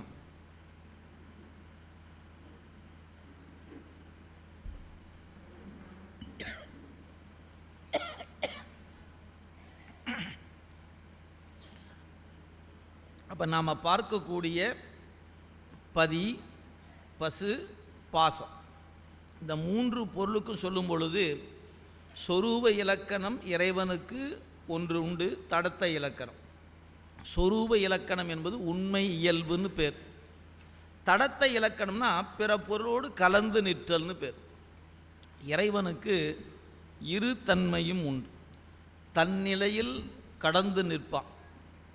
நமக்கு அருள் செய்வதற்காக இறங்கி இறங்கி இறங்கி வந்து எல்லா பொருளிலும் கலந்து நிற்பான். அப்போ அவனை நாம் எப்படி புரிஞ்சு கொள்வது? தடத்த இலக்கணத்தை கொண்டு தான் சொரூப இலக்கணத்தை புரிந்து கொள்ள முடியும். அவன் ஒரு வடிவம் இல்லாதவனாக, ஒரு பெயர் இல்லாதவனாக இருக்கிற நிலையில் அவனை நாம் எப்படிங்க அறிவது? சும்மா நீங்கள் புரிஞ்சுக்கிறதுக்காக நான் சொல்கிறேன். இப்போ நாம் பார்க்குற ஆகாயம், இறைவன் எங்கே இருக்கிறாரு? ஆகாயம் கடந்து இருக்கிறார். இந்த ஆகாயம் சும்மா கண்ணுக்கு தெரிகிற ஒரு ஆகாயம்தான். இதுக்கு மேலே இன்னும் 2 ஆகாயம் இருக்கிறது. மொத்தம் 3 ஆகாயம் கடந்த வெளியில் பெருமான் ஆடிக்கொண்டிருக்கிறார். அவர் ஆடுகிற இடம் சிதாகாய பெருவெளி என்று பெயர். சிற்பர யோமமாகும் சிற்றம்பலத்துள் நின்று பொற்புடன் நடம் செய்கின்ற பூங்கழல் போற்றி போற்றி. இந்த பாட்டை படிச்சிருப்போம். கற்பனை கடந்த சோதி கருணையே உருவமாகி அற்புத கோல நீடி அருமறை சிரத்தின் மேலாம் சிற்பர வியோமம். சிற்பர வியோமம் அப்படின்னா சிதாகாய பெருவழி, அறிவாகி அம்பலம். அது எங்கே இருக்கிறது? நாம் காணுகிற ஆகாயம் பூத ஆகாயம்னு பேர். 5 பூதத்தில் ஒன்று ஆகாயம். இந்த ஆகாயம் கடந்து பெருமான் ஆடுகிறார். அந்த ஒரு ஆகாயம் அல்ல, அதுக்கு மேலே இன்னும் 2 ஆகாயம் இருக்குது. ஏன்? சுத்தமாயா புவனத்துக்கு ஒரு ஆகாயம் இருக்கிறது, அசுத்தமாயா புவனத்துக்கு ஒரு ஆகாயம் இருக்கிறது. நாம் இருப்பது பிரகிருதி மாயா புவனம். எனவே நாம் பார்க்குற ஆகாயத்துக்கு மேலே இன்னும் 2 ஆகாயம் 2 லேயர் இருக்குது. அவர் எங்கே இருக்கிறாரு? மொத்தம் இந்த 3 லேயர் கடந்து அந்தாண்டு இருக்கிறார். சரி, அவர் எப்படி பிடிக்கிறது? உதாரணத்துக்கு இந்த ஆகாயத்துக்கு மேலே இருக்கிறார் அவர். ஒன்றை மட்டும் நினச்சிக்குவோமே. சரி, அங்கே போய் அவரை பார்க்கலாம்னா ராக்கெட் விட்டால் போய் பார்த்துடலாமா என்ன? ஏன், நாம் ஒரு ராக்கெட்டு ஆகாயம் வரைக்கும் போகுமா? போகாதுங்க. நாம் பார்த்துருக்கிற ஆகாயம் எல்லையில்லாத பரந்த பெருவெளி. அதுக்குள்ளே பூமி என்பது சின்ன பந்து. இந்த பூமி மாதிரி கோடிக்கணக்கான உருண்டைகள் சுற்றிட்டு இருக்குது ஆகாய பெருவெளிக்குள்ளே. 1 2லாம் நினச்சிக்காதீங்க. சூரிய குடும்பத்தை தான் நாம் படிச்சிட்ருக்கிறோம். நாம் படிப்பது சூரிய குடும்பம் தான். சூரியனை நீள்வட்ட பாதையில் சுற்றி வருகிற கோள்களை பற்றி தான் படிக்கிறோம். இந்த சூரியன் மாதிரி எத்தனை சூரியன் இருக்கான்னு தெரியுமா உங்களுக்கு? நூல் சொல்லுகிறது 12 சூரியர்கள் இருக்கிறார்கள். வந்ததுன்னு நாங்களும் பார்க்குறோம், நீங்கள் எங்களை மிரட்டிக்கிட்டே இருக்கிறீங்க. எதையாவது ஒன்று சொன்னால் இப்படி பயமூர்த்தியே இருந்தால் என்னங்க ஆகுது, நாங்கள் எப்படி சித்தாந்தம் படிக்கிறது அப்படின்னு தோணும். நான் பயமுறுத்திருக்கா சொல்லலைங்க. நாம் ஒரு சூரியனை பார்க்குறோம், இன்னும் இதுபோல் 11 சூரியன். அப்போனா அந்த அண்டம் எப்படிப்பட்டது? எல்லையற்ற கடந்திருக்கிறது. அதெல்லாம் மாணிக்க வாசகர் வியந்து நிற்கிறார். அண்டப்பகுதியின் உண்டை பிறக்கம் அளப்பெரும் தன்மை. எப்படி அதை பார்த்துனா அது எப்படி இருக்குது? அப்படியே ஒன்றொன்னா பார்க்க பார்க்க வியந்து வியந்து வியந்து வியந்து நிற்க வேண்டியதாக இருக்குது. அளப்பெரும் தன்மை சொல்லார். அண்டப்பகுதி உண்டை பிறக்கம் பலப்பெரும் அளப்பெரும் காட்சியினர் ஒன்றனுக்கு ஒன்று நின்று எழில் பகரின் 101 கோடி மேற்பட விரிந்தன. 101 கோடியாம். 1 கோடிக்கே நமக்கு தெரியல. 101 கோடியின் மேற்பட விரிந்தன. அதனால் நான் அண்டத்தை பற்றி சொல்லன்னு சொல்லி போட்டு சொல்லலாம் முடியாதுங்க. வணக்கம் நன்றி வணக்கம், நான் கீழே இறங்கிக்கிறேன்னு இறங்கிட்டார். என்னால் சொல்ல இயலாது. அப்போ அண்டம்ங்கிற ஒன்றுக்கே கணக்கு சொல்ல தெரியல. இந்த அண்டத்தை கடந்து நிற்பது புவனம்னு பேர். இறைவன் யார்? புவன நாயகன். திருவிசைப்பா புவனநாயகனை என்று திருவிசைப்பால் ஒரு பாட்டு இருக்குது. சரி, அப்போ பெருமான் யார்? அண்டம் கடந்து நிற்கிற பெருமான். அதனால் அவனுக்கு பேர் என்ன பேர் தெரியுங்களா? விஸ்வநாதன் பேர். விஸ்வநாதர்னு பேர் கேள்விப்பட்டிருக்கிறோமா? ஆமாம், ஐயா காசியில் இருக்கிறாரு. ஆம், அதுக்கு தமிழில் என்ன பேருங்களா? அதுக்கு பேர் அண்டம் முழுதுடையார். விசுவம் என்றால் அண்டம், நாதன்னா தலைவன். அப்போ என்னத்தான்? உலகத்தை முழுமையாக தன்னகத்தே கொண்டவன். அண்டம் முழுதும் உடையார். அண்டம் எத்தனது? கணக்கில் அடங்காத அண்டங்கள். இதை நீங்கள் எப்படி தெரிஞ்சுக்கணும் தெரியுங்களா? புவனம் 224 புவனம். இது பட்டியல் போட்டாங்க. ஒரு புவனம் எடுத்துக்கொண்டால் ஒரு புவனத்தில் எண்ணற்ற அண்டங்கள் இருக்கிறது. புவனம்னு ஒன்று எடுத்துக்கிறோம். 224ல் ஒன்றை மட்டும் எடுத்துட்டிங்கன்னா அந்த ஒன்றில் எண்ணற்ற அண்டங்கள் இருக்கிறது. சரி, அதிலிருந்து ஒரு அண்டத்தை வெளியே எடுப்போமா? சரி, அதை எடுத்திங்கன்னா எண்ணற்ற உலகங்கள் இருக்கிறது. அந்த எண்ணற்ற உலகத்தில் நாம் ஒரு உலகத்தில் இருக்கிறோம். நாம் இருக்கிற இடத்துக்கும் அவன் இருக்கிறதுக்கு எடுத்து பார்த்தா புள்ளியாக கூட தெரிய மாட்டோம். ஞாபகம் வச்சுக்கோங்க, ஒரு புள்ளின்னு கூட வைக்கிறதுக்கு வழி இல்லை இல்லைங்களா? இப்போ நாம் இருக்கிற இடத்த கூகுளில் பார்த்தா ஒரு தெருவை காட்டும், ஊட்டை காட்டும். அப்படியே கொஞ்சம் கொஞ்சமாக ஜூம் பண்ணி மேலே மேலே போனீங்கன்னா என்ன ஆகும்? நம்ம தெருவே ஒரு புள்ளியாக போயிடும். சென்னைன்னு பார்த்தா நம்ம தெரு தெரியுமா என்ன? தெரியாது. இந்தியா தமிழ்நாடு பார்த்தா ஒன்றும் தெரியாது. இந்தியாவுன்னு பார்க்கும்போது தமிழ்நாடு சின்னதாக தான் தெரியும். மொத்தமாக மேலே எடுத்து பார்த்து பூமி உருண்டையை பார்த்தா என்ன தெரியும்? நாம் இருக்கிற ஊடு தெரியுமா என்ன? தெரியாதுங்க. மேலே போக போக போக கீழே இருக்க பொருள் என்ன ஆகி போச்சு? நுண்ணிய பொருளாக போயிடுதா இல்லையா? அது மாதிரி அவன் இருக்கிற இடத்துல நம்மளை பார்த்தான்னா நாம் அணுவாக கூட இருக்க மாட்டோம். எங்கே கிடப்புன்னே தெரியாது. நாம் தான் அந்த பெருமானை அனுபவிப்பதற்கான ஒரு வாய்ப்பு இந்த மனித பிறப்பில் நமக்கு. சரி, அப்போ இறைவன் அப்படிங்கிற பெருமான் அவனுக்கு சொரூப இலக்கணத்தில் அவனுக்கென்று ஒரு பேரோ ஒரு ஊரோ ஒரு வடிவமோ இல்லை. சரி, தடத்த இலக்கணத்தில் இறங்கி வரும்போது 3 நிலைகளில் இறங்கி வரான். இறங்கி வரும்போது 3 நிலை. ஒன்று அருவம் என்கிற நிலை, அருவ நிலை. இது அப்படின்னா என்ன அர்த்தம்? ஞானிகளுக்கு மட்டுமே புலனாகின்ற வடிவம், ஞானிகளுக்கு மட்டுமே புலனாகின்ற வடிவம். சரி, அப்போ யாரெல்லாம் பிடிக்க முடிஞ்சுது? ஞானிகளால் தான் இறைவனை பற்ற முடிஞ்சுது. சாமி பார்க்குறாரு, நாம் இறங்கி வந்தோம், இந்த உயிர்களெல்லாம் நம்மளை பிடித்து கொள்ளட்டும்னு இறங்கி வந்தா, அடாடா இது ஞானியை தவிர்த்து ஒருத்தனும் பிடிக்க முடியாமல் கிடக்குதே, அப்போ என்ன பண்ணலாம்? இன்னும் கொஞ்சம் கீழே இறங்குவோம். அப்படி கொஞ்சம் கீழே இறங்கினார். அப்படி இறங்கும்போது அவர் கொண்ட வடிவம்தான் சிவலிங்க திருவேணி. அந்த திருமேனிக்கு அரு உருவ திருமேனி என்று பெயர். சதாசிவமூர்த்தி அல்லது அரு உருவ திருமேனி என்று பெயர். அந்த இடத்துக்கு வந்தார். ஞானிகளை காட்டிலும் கூடுதலான மக்கள் அவரை பற்றி கொண்டார்கள். சரி, பார்த்தார் சுவாமி, இவ்வளவு பேர் பயன்படுகிறார்கள், அப்போ என்ன பண்ணலாம்? இன்னும் கொஞ்சம் கீழே இறங்குவோமே அப்படின்னு இறங்கினார். அப்படி இறங்கும்போது தான் உருவத் திருமேனிகளை இறைவன் தாங்குகிறான். இந்த உருவத் திருமேனிகள் பல வகைப்படும். அதில் பெருமானுக்குரிய உருவத் திருமேனிகள் என்று எடுத்துக்கொண்டீங்கன்னா நடராசர், ஆலமர் செல்வர், பைரவர், விநாயகர், முருகன், அம்மை, இது எல்லாமே அந்த வடிவத்துக்குள்ளே அடங்கிடும். அப்போ இதெல்லாமே அவன் கீழே இறங்கி இறங்கி இறங்கி வருவது. உண்மையிலேயே நான் வணங்குற தெய்வத்துக்கு என்ன இல்லை? ஊர் இல்லை, பேர் இல்லை, வடிவம் இல்லை. ஆனால் இதெல்லாம் எதுக்காக எடுத்துக்கிட்டாரு? எனக்காக. இது உங்கள் அறிவுக்கு எட்டணும். மருதீசன் இங்கே ஏன் உட்கார்ந்துருக்கிறார், கபாலீஸ்வரன் ஏன் உட்கார்ந்துருக்கிறார் இங்கே அப்படின்னு கேட்டால், உண்மையிலேயே அவர் மேலே இருக்கிறவர். எதுக்கு ஏன் கீழே இறங்கி வந்திருக்கிறாரு? நான் வருவேன்னு அவன் உட்காந்துக்கிறாங்க. அப்படின்னு யாருன்னு நினைக்கணும்? நாம் ஒவ்வொருத்தரும் நினைக்கணும். என்னென்னு, இந்த சாமி யாருக்கா இருக்கா தெரியுமா? எனக்காக.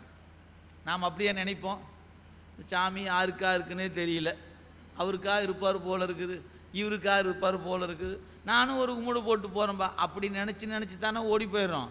இல்லை இல்லை, இந்த சாமி நான் வருவேன்னு தாங்க, இந்த சாமி எனக்காகத்தாங்க காத்திருக்கிறார். அவர் எப்போ இருந்திருக்கிறாரு? அவர் எப்போ இருந்திருக்கிறார். நான் எப்போ வந்தேன்? இப்போ தான் வந்தேன். அப்போ இன்று நான் வருவேன் என்பதற்காக அன்றே எனக்காக வந்து உருவம் தாங்கி காத்திருக்கிறான் என்ற செய்தி உங்கள் அறிவை தொட்டுச்சுன்னா உங்களுக்கு அழுக வந்துடும். இந்த இறைவன் என் பொருட்டு இங்கே நிற்கிறாங்கிற நினைப்பு வரணும். அப்படி வந்துச்சுன்னா அன்பின் வடிவமாகிய கண்ணப்பரை போல நமக்கும் ஏதோ கொஞ்சம் கசியும். இல்லைன்னா உனக்கு என்னப்பா, நெய்யும் பாலும் தயிரும் கொண்டு பூசை பண்ணுறதுக்கு உனக்கு ஆள் நிறையா இருக்காங்க, நான்லாம் உனக்கு ஒரு ஆளாக என்ன, என்னையெல்லாம் நீ கண்டுக்குவியா என்ன? அப்படி போய் நின்னமா அழுகையாக வரும்.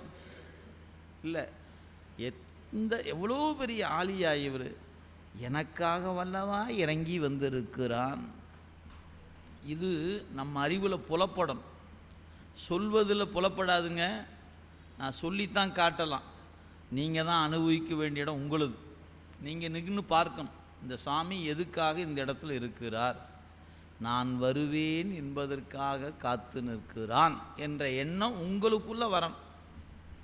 அது இன்றைக்கி வரலாம், நாளைக்கு வரலாம், சாகரக்குள்ளே வரலாம், வராமலே கூட போகலாம்.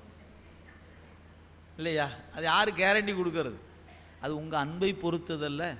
யாருக்கு எப்போ வரும்னு தெரியாது, நமக்கு வரும், அவ்வளோதான். சரி, அப்போ அருவத்திருமேனி, அருவுருவத்திருமேனி, உருவத்திருமேனி, இப்படி 3 நிலையில் இறங்கினா பார்த்தீங்களா? இந்த 3மே இறைவன் நமக்காக இறங்கி வந்த கோலம். இப்போ நீங்கள் சமய வரலாறுகள் எடுத்துக்கொள்ளுங்க. பல்வேறு சமயங்கள் இந்த நாட்டில் இருக்கிறது, உலகம் முழுக்க இருக்குது. ஒரு சமயம் சொல்லுது கடவுளுக்கு உருவம் இல்லை. நீங்களாம் இன்னும் உருவத்தை கும்பிட்டுட்டு இருக்கிறீங்க, இன்னும் எல்கேஜிலே இருக்கிறீங்க. அவங்க நம்மளை பார்த்து சொல்கிறாங்க, யார் நீங்களாம் இன்னும் உருவத்தை விட்டு தாண்டி வர மாட்டேங்கிறேன்னு. நாமளும் பயந்துக்கிட்டு என்ன சொல்லணும்னு தெரியாமல் அப்படி உட்காந்துக்கிட்டோம். அவர் யார் உருவத்தை நாங்கள்லாம் அருவத்தை கும்புற ஆள் தெரியுமா அப்படின்னு சொல்லும்போது, தம்பிங்க வா இங்கே உட்கார், அருவம்னா என்ன கேட்கணும்.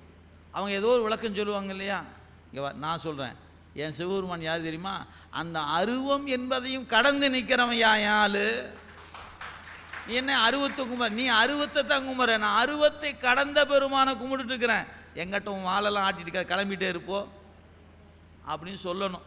நமக்கு தெரிஞ்சாதானே சொல்கிறதுக்கு. நாம் என்ன பண்ணுறோம், என்ன எல்கேஜி படிக்கிறாள்னு சொல்லிட்டாரு, நீங்களாம் உருவத்தை கும்புறீங்க, நீங்களாம் என்ன எல்கேஜி யூகேஜி இருக்கிறீங்க, நீங்கள் என்ன மேலே வரலன்ட்டாங்கன்னு நாம் அழுதுட்டு உட்காந்துருப்போம். சாமி நான் உன்னை கும்புறேன், அவர் என்னை திட்டுறாரு. நாம் ஏன் கவலைப்படணும்? என்னுடைய தெய்வம் என் பொருட்டு உருவம் தாங்கி நிற்கிறது. என் தெய்வத்துக்கு உருவம் அவனுக்கு வடிவம் அல்ல, உருவத்தை கடந்த அருவம், அருவத்தை கடந்த நிலை அவனுடைய நிலை. அப்போ அதை அப்படிப்பட்ட பெருமான் எனக்கு தான் இறங்கி வந்தார். அருவமும் உருவமும் ஆயபிரான் அவன் மருவும் திருவாரூர் பாடி நாம் தெள்ளேனம் கொட்டாமோ. கொட்டுங்க, தெரிஞ்சாத்தானே. அருவமும் உருவமும் ஆயபிரான் அப்படின்னு என்ன அர்த்தம்? அருவம் இல்லாதவன் உருவம் இல்லாதவன் நமக்காக அருவம் ஆனான், நமக்காக உருவம் ஆனான்னு பொருள். அதுக்கு பேர் அருவமும் உருவமும் ஆயபிரான் அவன் மருவும் திருவாரூர் பாடி தெள்ளேனம் கொட்டாமோ. எல்லா செய்தியும் திருமுறைக்குள்ள கிடக்குதுங்க, எங்கேயும் இல்லாமலாம் இல்லை. சரி, இப்போ இந்த 3 நிலை மறந்துடாதீங்க. இந்த 3மே இறைவன் இறங்கி வந்த கோலம். இதுக்கு பேர் தான் தடத்த இலக்கணம், சொரூப இலக்கணம். இந்த 3மே அவனுக்கு இல்லை. நீங்களாம் சென்னை பகுதியில் இருக்கிறீங்க. அப்பர் பெருமானுடைய திருத்தாண்டகம் திருவொற்றியூர் ஒரு பாட்டு பாடியிருக்கிறார், எடுத்து படித்து பாருங்கள். அந்த பாட்டில் சொல்கிறாரு, மண்ணல்லை விண்ணல்லை நீரல்லை தீ அல்லை அப்படின்னு ஒரு பாட்டு தொடங்கும். மண்ணல்லைன்னு தொடங்கும். 6ஆம் திருமுறை திருவொற்றியூர் தேவாரம் பார்த்துக்கொள்ளுங்க. அதில் என்ன சொல்கிறாரு? மண் நீ கிடையாது, தீ நீ இல்லை, நீர் நீ இல்லை, ஆகாயம் நீ இல்லை. இந்த பாட்டில் எல்லாமே இல்லை இல்லைன்னே பாடிட்டார். இதே திருநாவுக்கரசு பெருமான் திருப்புகலூரில் ஒரு பாட்டு பாடுறார். இருநிலனாய் தீயாகி நீருமாகி இயமானனாய் எரியும் காற்றுமாகி அருநிலைய திங்களாய் ஞாயிறாகி ஆகாசமாய் அட்ட மூர்த்தியாகி பெருநலமும் குற்றமும் பெண்ணும் மானும் பிறருருவும் தம்முருவும் தாமே ஆகி நெருநலையாய் இன்றாகி நாளையாகி நிமிர்ப்பும் சடையடிகள் நின்றவாறே. இப்போ அப்பருடைய இந்த 2 பாட்டை எடுத்து வச்சுக்குவோம். ஒரு பாட்டில் மண் இல்லை விண் இல்லை நீர் இல்லை தீ இல்லைங்கிறார். இன்னொரு பாட்டு மண் நீ தீ நீ நீர் நீ என்கிற. ஏன் இப்படி பாடுறார்? என்ன சொல்லலாம்? யாரோ ஒருத்தவங்க உங்களை கேட்குறாங்க, ஏங்க நீங்கள் திருநாவுக்கரசு தேவாரம் படிக்கிறவங்க தானே? ஆமாங்க. எப்போ படிப்பீங்க? வருஷம் படிப்பேனே. அவர் குரு பூஜை எப்போ? சரி, இந்த பாட்டில் இல்லைங்கிறாரு, அந்த பாட்டில் இருக்கிறங்கிறாரு. எதுங்க உண்மை? அவ்வளோதான். சைவ சித்தாந்தத்தை உள்வாங்கி வச்சுருந்தீங்கன்னா அவருக்கு பதில் சொல்லலாம். இல்லை இல்லை என்று சொன்னது சொரூப நிலை, உண்டு உண்டு என்று சொன்னது தடத்த நிலை. என் பெருமானுக்கு 2 உண்டு. இது நீங்கள் இந்த சித்தாந்தத்தை படிக்கலைன்னா அந்த கேள்விக்கு முன்னால் விடை சொல்ல முடியாது. அதுதாங்க, ஒருவேளை அது கொஞ்சம் ஞானம் பெறக்கு முன்னாடிக்கு இது பாடியிருப்பாரோ, இது கொஞ்சம் ஞானம் முதிர்ந்த பிறகு பாடியிருப்பாரோ, எப்படியோ பாடிட்டார் போங்க. நீங்கள் இந்த மாதிரி கேள்வி எனக்கு கேட்காதீங்க. அப்படிலாம் தயங்க வேண்டியது. சித்தாந்தத்தை நீங்கள் நல்லா புரிஞ்சுக்கிட்டீங்கன்னா சிக்கல் எங்கே வந்தாலும் சித்தாந்தம் தீர்த்து கொடுத்துடும். அதனுடைய நுட்பம் இந்த நூலில் தான் இருக்குது. அப்போ இறைவனுக்கு 2 வகையான நிலை உண்டு, சொரூப நிலை, தடத்த நிலை. அந்த சொரூபம் தடத்தம் இது ஒரு அடிப்படை.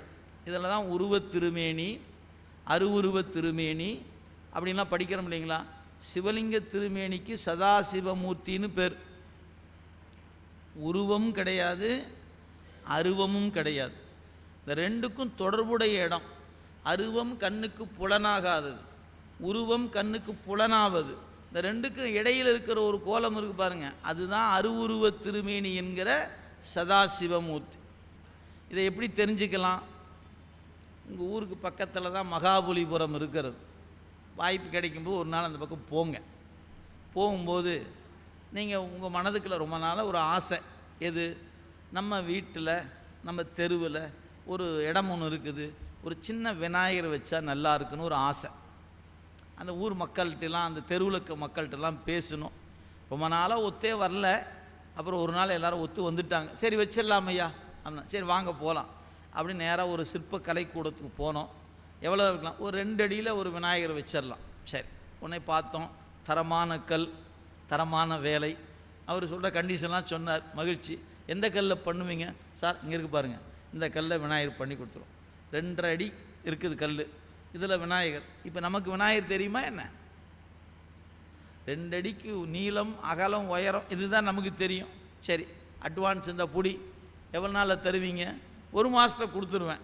சரி ரைட் அப்படின்னு வந்துட்டோம். ஒரு 10 நாள் கழித்து வேறொரு வேலையை அந்த பக்கம் போனோம், ஒரு கல்யாணத்துக்கு போனோம். சரி, எதுக்கு இந்த சிற்பக்கலை கூடத்துக்கு போய் நாள் என்ன தான் பண்ணி வச்சுக்கிறான்னு பார்ப்போமே அப்படின்னு போய் பார்த்தா, அந்த கல்லில் இந்த சிவப்பு சாயத்தை கொண்டு அப்படியே விநாயகர் உருவத்தை கோடு மாதிரி போட்டு வச்சுருந்தார். அதில் விநாயகர் கண்ணு காதெல்லாம் இல்லை, அவுட்லைன் மட்டும் போட்டு வச்சுருக்கிறார். இப்படி இப்படி அப்படி அப்படி போட்டு அப்படி போட்டு போட்டு அப்படி போட்டு வச்சுருக்கிறார். அவ்வளோதான் இருந்துச்சு. பார்த்தோன்னே இப்போ எப்படி தெரியுது? விநாயகர் வந்துடுவார் போல தான் இருக்குது. கல் அப்படியே தான் இருக்குது, கோடு மட்டும்தான் ஏன் போட்டு வச்சுருக்கிறாரு. சில நேரத்தில், ஐயா 10 நாள் ஆச்சுட்டு கோடு தான் போட்டு வச்சுருக்கிறியா, நீ இன்னும் 20 நாளில் கொடுத்துருவியா? சார் நீங்கள் போங்க கொடுத்துருவேன். சரி, அப்புறம் ஒரு 10 நாள் கழித்து போனோம். போனால் எப்படி இருக்குது? அந்த கோடு போட்ட இடம் பூரா மீதியில் வெட்டி எடுத்துட்டான். இப்போ எப்படி இருக்குது? ஒரு வார விநாயகர் இருக்கிறார், இன்னும் மிச்சம் வரல. அடுத்த 10 நாள் கழித்து போனோம், அப்படியே பளிச்சுன்னு கண்ணில் ஒத்திக்கிற மாதிரி விநாயகர் இருக்கிறார். இதை சிந்திச்சு பாருங்கள். நீங்கள் அட்வான்ஸ் கொடுக்கும்போது வெறும் கல் தான் இருந்துச்சு, விநாயகர் அதில் இல்லை.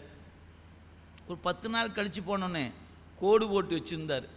அவருக்கு விநாயகர் தெரிவார், நமக்கு தெரிய மாட்டேங்கிறார். சரி, எல்லா வேலையும் முடிஞ்ச பிறகு இப்போ இப்போ இந்த உருவமாகிய விநாயகர் எதிலிருந்து வந்தார்னு கேட்டிங்கன்னா, கோடு போட்டு வச்சுருக்கும் போதிலிருந்து வந்தார். கோடு எதில் போடப்பட்டது? ஒரு பொதுவாக இருக்கக்கூடிய ஒரு கல்லில் போடப்பட்டது. இப்போ நீங்கள் நினைவில் வச்சுக்கோங்க, அந்த 2.5க்கு 2.5ங்கிற கல் இருக்குது பாருங்கள், அது அருவம். அதில் கோடு போட்டார் பார்த்தீங்களா, அது அருவுருவம். பிறகு வெட்ட வேண்டியதெல்லாம் வெட்டி எடுத்து பண்ணி வந்து பார்த்தீங்களா, அது உருவம். இப்போ என்னாச்சு? அருவத்திலிருந்து தான் அருவுருவம் வரும், அருவுருவத்திலிருந்து தான் உருவம் வரும். எனவே என் தெய்வ வழிபாட்டில் 3 திருமேனிகளும் உண்டு. நம் சமய வழிபாட்டில் அருவ வழிபாடும் உண்டு, உருவ வழிபாடும் உண்டு, அருவுருவ வழிபாடும் உண்டு. மற்றவங்களாம் ஒன்றைத்தான் முடிச்சுட்டு இருக்கிறாங்க, மற்றது இல்லைங்கிறாங்க. பிடிச்சவன் மற்றது இருக்குன்னு சொன்னால் பரவாயில்ல. அருவத்தை பிடித்தவர்கள் அருவத்தை தவிர இல்லைன்னா, உருவத்தை பிடிச்சவன் உருவத்தை தவிர்த்து இல்லைன்னா, நம்மகிட்ட அப்படி இல்லை. யூனிவர்சிட்டி மாதிரி இங்கே எல்லாமே உண்டியா, மறந்துடக்கூடாது. நாமள எங்கே இருக்கிறோம்? சைவம் என்கிற பல்கலைக்கழகத்தில் இருக்கிறோம். நினைவில் எழுதி கொள்ளும். அந்த இருமாப்பு இருக்கணும் உங்களுக்கு. சும்மா நானும் சைவராக இருக்கிறேங்க அப்படின்னு இருக்கக்கூடாது. சைவம் இல்லையா நான்? என்ன நினச்சிருக்கிற? சிவனடியாரியா நான்? இருமாந்திருப்பன்களோ ஈசன் பல்கனத்து எண்ணப்பட்டு சிறுமான் ஏந்தி தன் சேவடி கீழ் சென்றங்கு இருமாந்திருப்பன். எனக்கு சைவன் என்கிற இருமாப்பு இருக்கணும், ஆணவம் இருக்கக்கூடாதுங்க. இருமாப்பில் 2 வகை இருக்குது. நான் படிச்சிருக்கிறேன், எங்கிட்ட காசு இருக்குது, எங்கிட்ட அதிகாரம் இருக்குது, நான் யார் தெரியுமா? அந்த இருமாப்பு நமக்கு ஆகவே ஆகாது. ஆனால் அதே சமயத்தில் நியாயம் அதிகமா சிவபெருமானின் அடிமை. ஞாபகம் வச்சுக்க, யார்? சிவபெருமானின் அடிமை அப்படிங்கிற இருமாப்பு இருக்கணும் நமக்கு. நீங்கள் இதுவும் வேண்டான்னு நினச்சிங்கன்னா ரொம்ப போயிடும். எனவே நான் இறைவனின் அடிமை, இறைவனின் அடிமை என்கிற உணர்வு இன்றியமையாதது. அப்போ நம்ம வழிபாட்டில் என்ன இருக்குதுன்னு கேட்டால் என்ன சொல்லலாம்? அருவம் உண்டு, அருவுருவம் உண்டு, உருவம் உண்டு, மூணுமே உண்டு. உங்கள் பக்குவத்துக்கு எப்போ பிடிச்சிக்குங்க. நாம் எப்படி வந்தோம்? உருவத்தை பிடிச்சோம் இல்லைங்களா?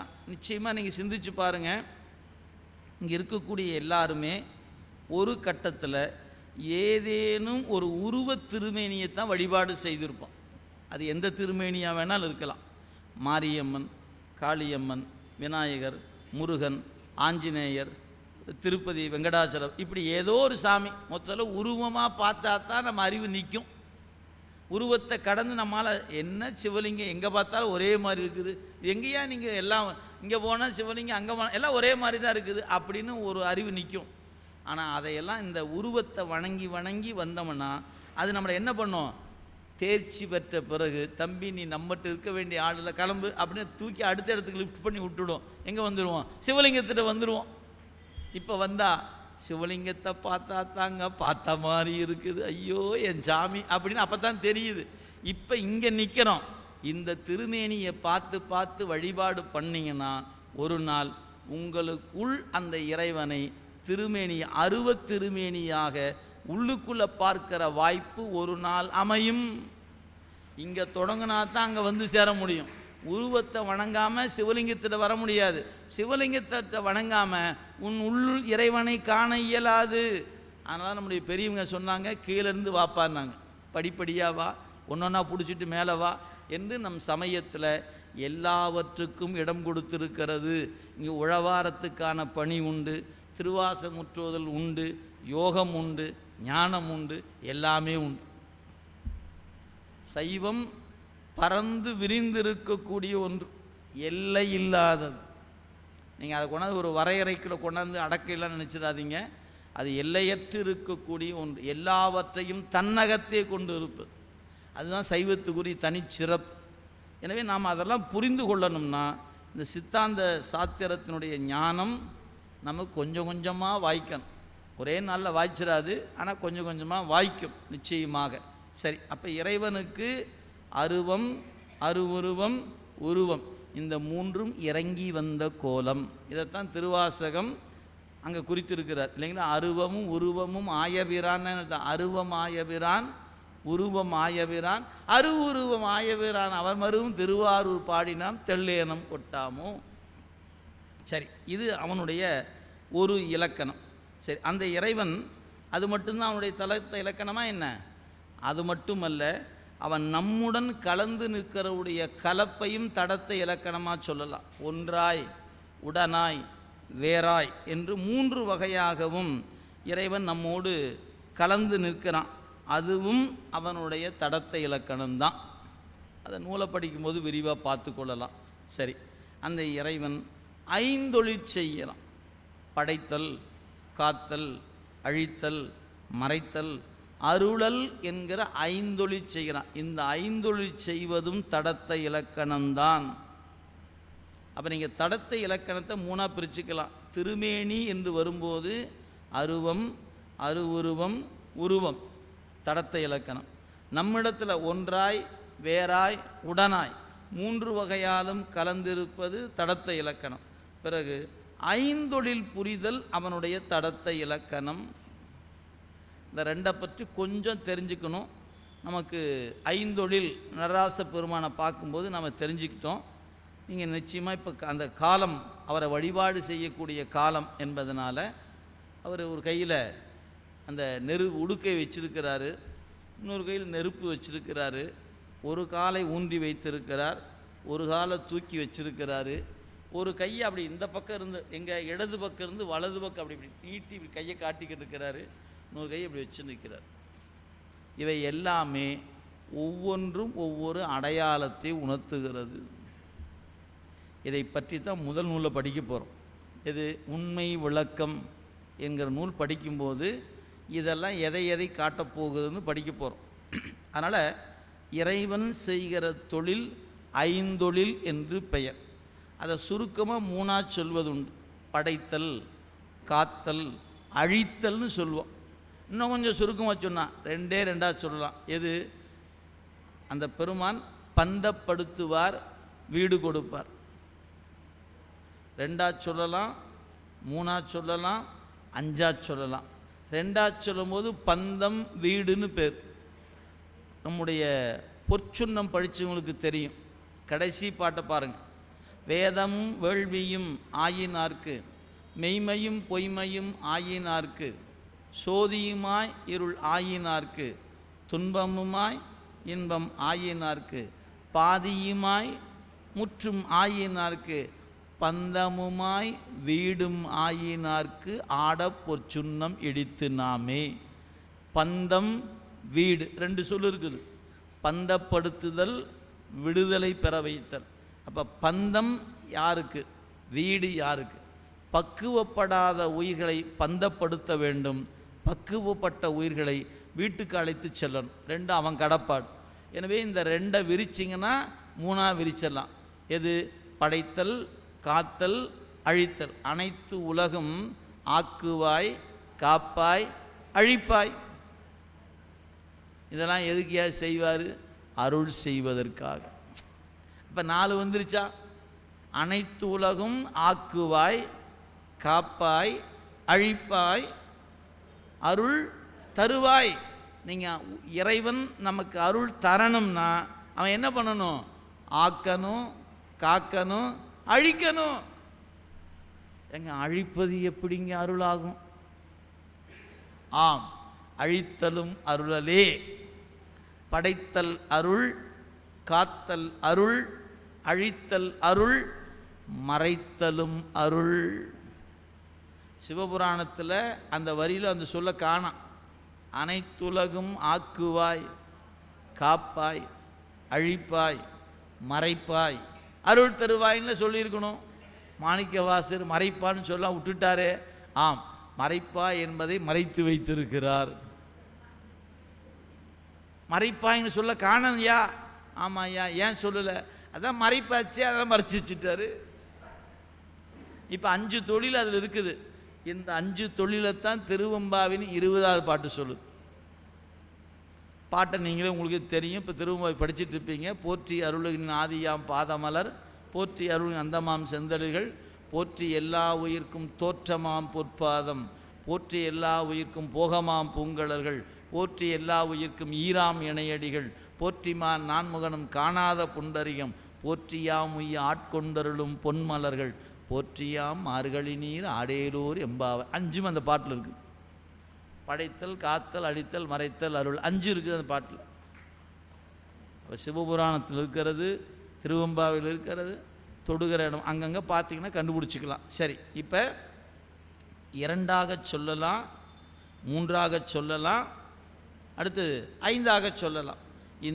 இந்த தொழில் செய்யணும்னா இறைவன் என்ன செய்யணும்? உருவத் திருமேனி தாங்கணும். படைக்கணும்னா உருவத் திருமேனி தாங்கணும், காத்தல்னா உருவத் திருமேனி தாங்கணும்.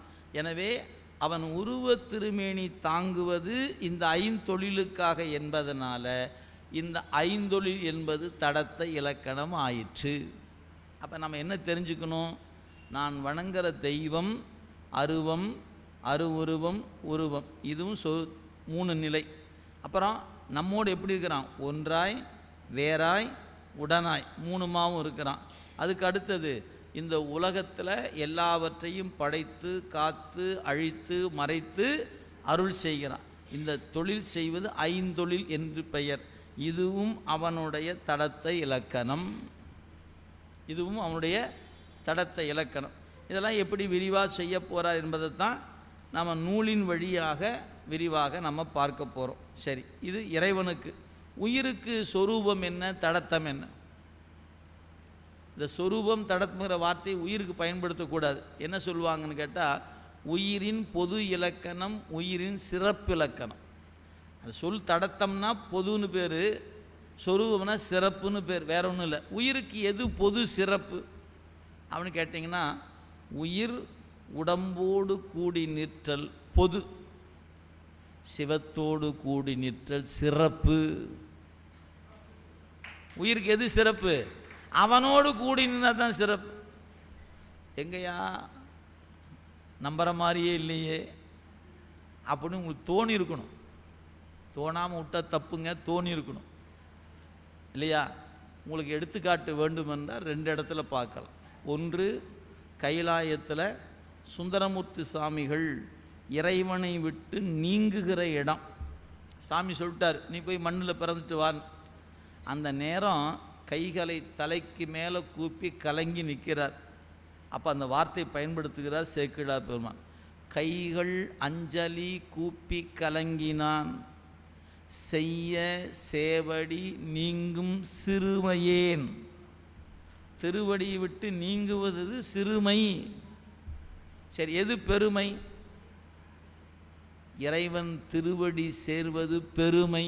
அது எங்கேயா இருக்கிறது? திருக்குறளில் நீத்தார் பெருமையில் காண்க. நீத்தார்னா யாரு? பாசங்களை விட்டவருக்கு நீத்தார்னு பேர். பாசத்தை விட்டால் எங்கே போவோம்? பதியைத்தான் பெற்றுவோம். பாசத்தை விட்டவர்கள் பதியை பெறுவார்கள். அவரை பற்றி சொல்லுகிற அதிகாரம் நீத்தார் பெருமைனர். சிறுமைன்னு பாடலையே. நீத்தார் சிறுமைனா பாடினாரு இல்லை, நீத்தார் பெருமை. ஏன்? உயிருக்கு இறைவன் திருவடி சேர்வது பெருமை, திருவடி விட்டு நீங்குதல் சிறுமை.